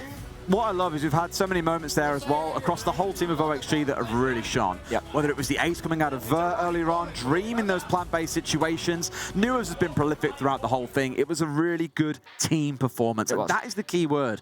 It's not down to one individual carrying them through a couple of maps. It's a team performance. I like what I see from both teams. There's areas for improvement. It's game one. There always is. But yeah, both enjoyable to watch. And I think, they're going to provide us some more entertainment as the week goes on. And I'd expect to see one, if not both, in the playoffs at that point. I agree. Again, on the basis that first to fourth place tends to go through, you will see them shine. I'd be surprised for either of them. The only real difficult thing now is others in their group is Lost One, BDS, and CAG. Lost One don't play. Today was their bye day. They'll play tomorrow. Cyclops was probably written off by many as the team that won't make it out. They'll be the ones getting knocked out, but they've just beat BDS 2-1. Yes, they did. So suddenly in this group, there is no clear leader like we've seen in Group A, where W7M won and got the 4 points against Elevate, for example. So I don't want to write CAG off. They've won what many would probably consider to be the hardest game in this group. A result against Lost One, a result against one of these two teams, and suddenly that 5th spot just opens up under every other team in the group. Honestly, I haven't done the maths directly on it, but I think you could be looking at a situation where top 4 going through, 2 wins might be enough. It may well prove to be enough. Time will tell as we go into our next few days, but I hear that our desk is ready, so let's throw over to them now.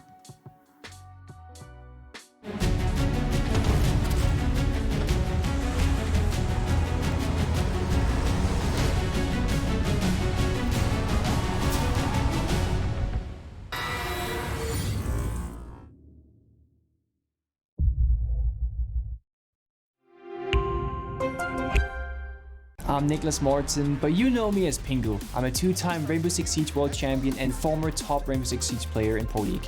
Welcome to my Siege Ranked Bootcamp.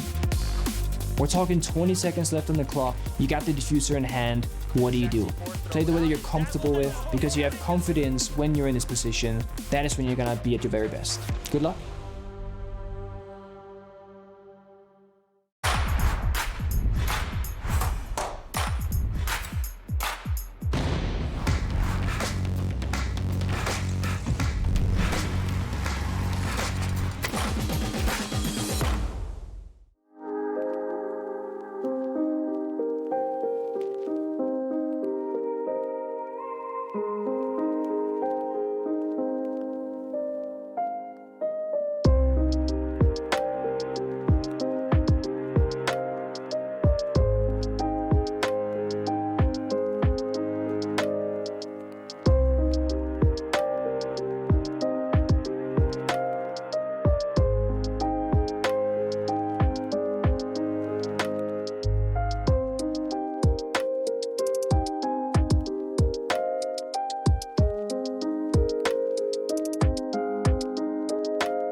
Our first NA showdown at SI, and it goes to OXG.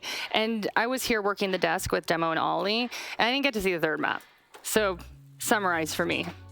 It was about as back and forth as it was supposed to be. I think Okay. Border went to overtime, and that was a little bit more chaotic. And then we head to map 2, but that's a place where we already understand Oxygen are going to play considerably better. Their attacks look great.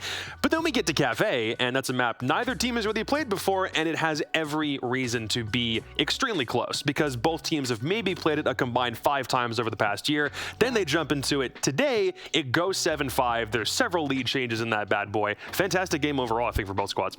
No, it was an awesome matchup. Sorry, I didn't mean to interrupt.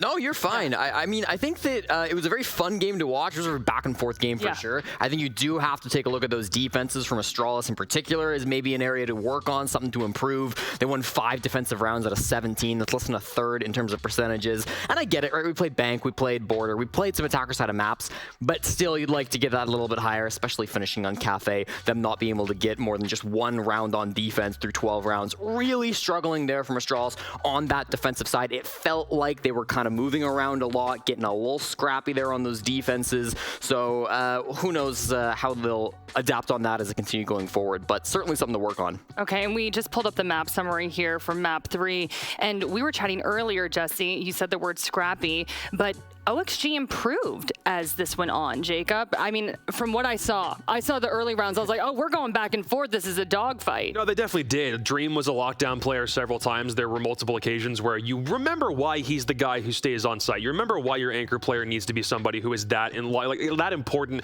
especially with an SMG. And that's exactly how Dream ended this one with 2 straight kills to ensure that this thing didn't turn into an absolute scrag fest in overtime like we had back in map 1. OXG decided to put the nail in the coffin early, and it means that we don't need to concern ourselves with additional rounds after the fact. And it's a thing where just because Dream has 13 kills and Foxy and Verter down at the bottom of the scoreboard, that's not symbolizing that suddenly this entire map turned on its head or the roles were not where they were meant to be. That's just a result of the way that OXG play, and the Dream is somebody who absolutely can clutch up and lock down if need be, and he did here. Yeah, tough kind of final map as well for Forrest. We saw him at the bottom of the scoreboard first team on Astralis, and I think that's almost symbolized by that final round where he's jumping out of the bottom floor Kafe as the Echo. Got the kill, sure, the play worked out, but it's like it's 4v4. It's still like these are the kind of desperation plays that it kind of felt like Astralis were maybe being backed into. Maybe they didn't feel like they had all that control that they would want to be having, so they're going for scrappy kind of aggressive plays like this, and it did work to their benefit a couple of times, especially like back on Border. However, I think again, just that consistency on defense wasn't really there for them today. Border is always the kind of map where if you lose just 1 room, suddenly the entire complexion of the round changes, because that many people may be focusing on a room and providing angles into it, or whether you're trying to hold the choke down, and then you play a map like Kafe, considerably bigger, you can't play it the same way, yet it felt like Astralis was playing it the same way, and they're 2 completely different map styles or ecosystems overall. Nice idea, I think. Well, what happened with Echo that everyone decided they wanted to start roaming with him? He's gone a little faster. I wonder what change that was. Maybe, I think as a result, it's giving people a lot more reason to think they have agency. You have a really good gun with a 1.5. You're going to play like that. Same thing with Oryx. Same thing back when Alibi had a 1.5. It's that exact same kind of aggressive play style. Astralis loved playing into it, but OXG were far better at reading into it this game. Okay, well, I do want to talk about Astralis a little bit. Okay, for the rookie's first game, thoughts? Not bad from Spiff. I mean, it almost felt like how his time in SCS looked, right? Like, not bad. You know, not bad, yeah. Kills. He didn't have the crazy performance that, some rookies have had, but I think he played well, right?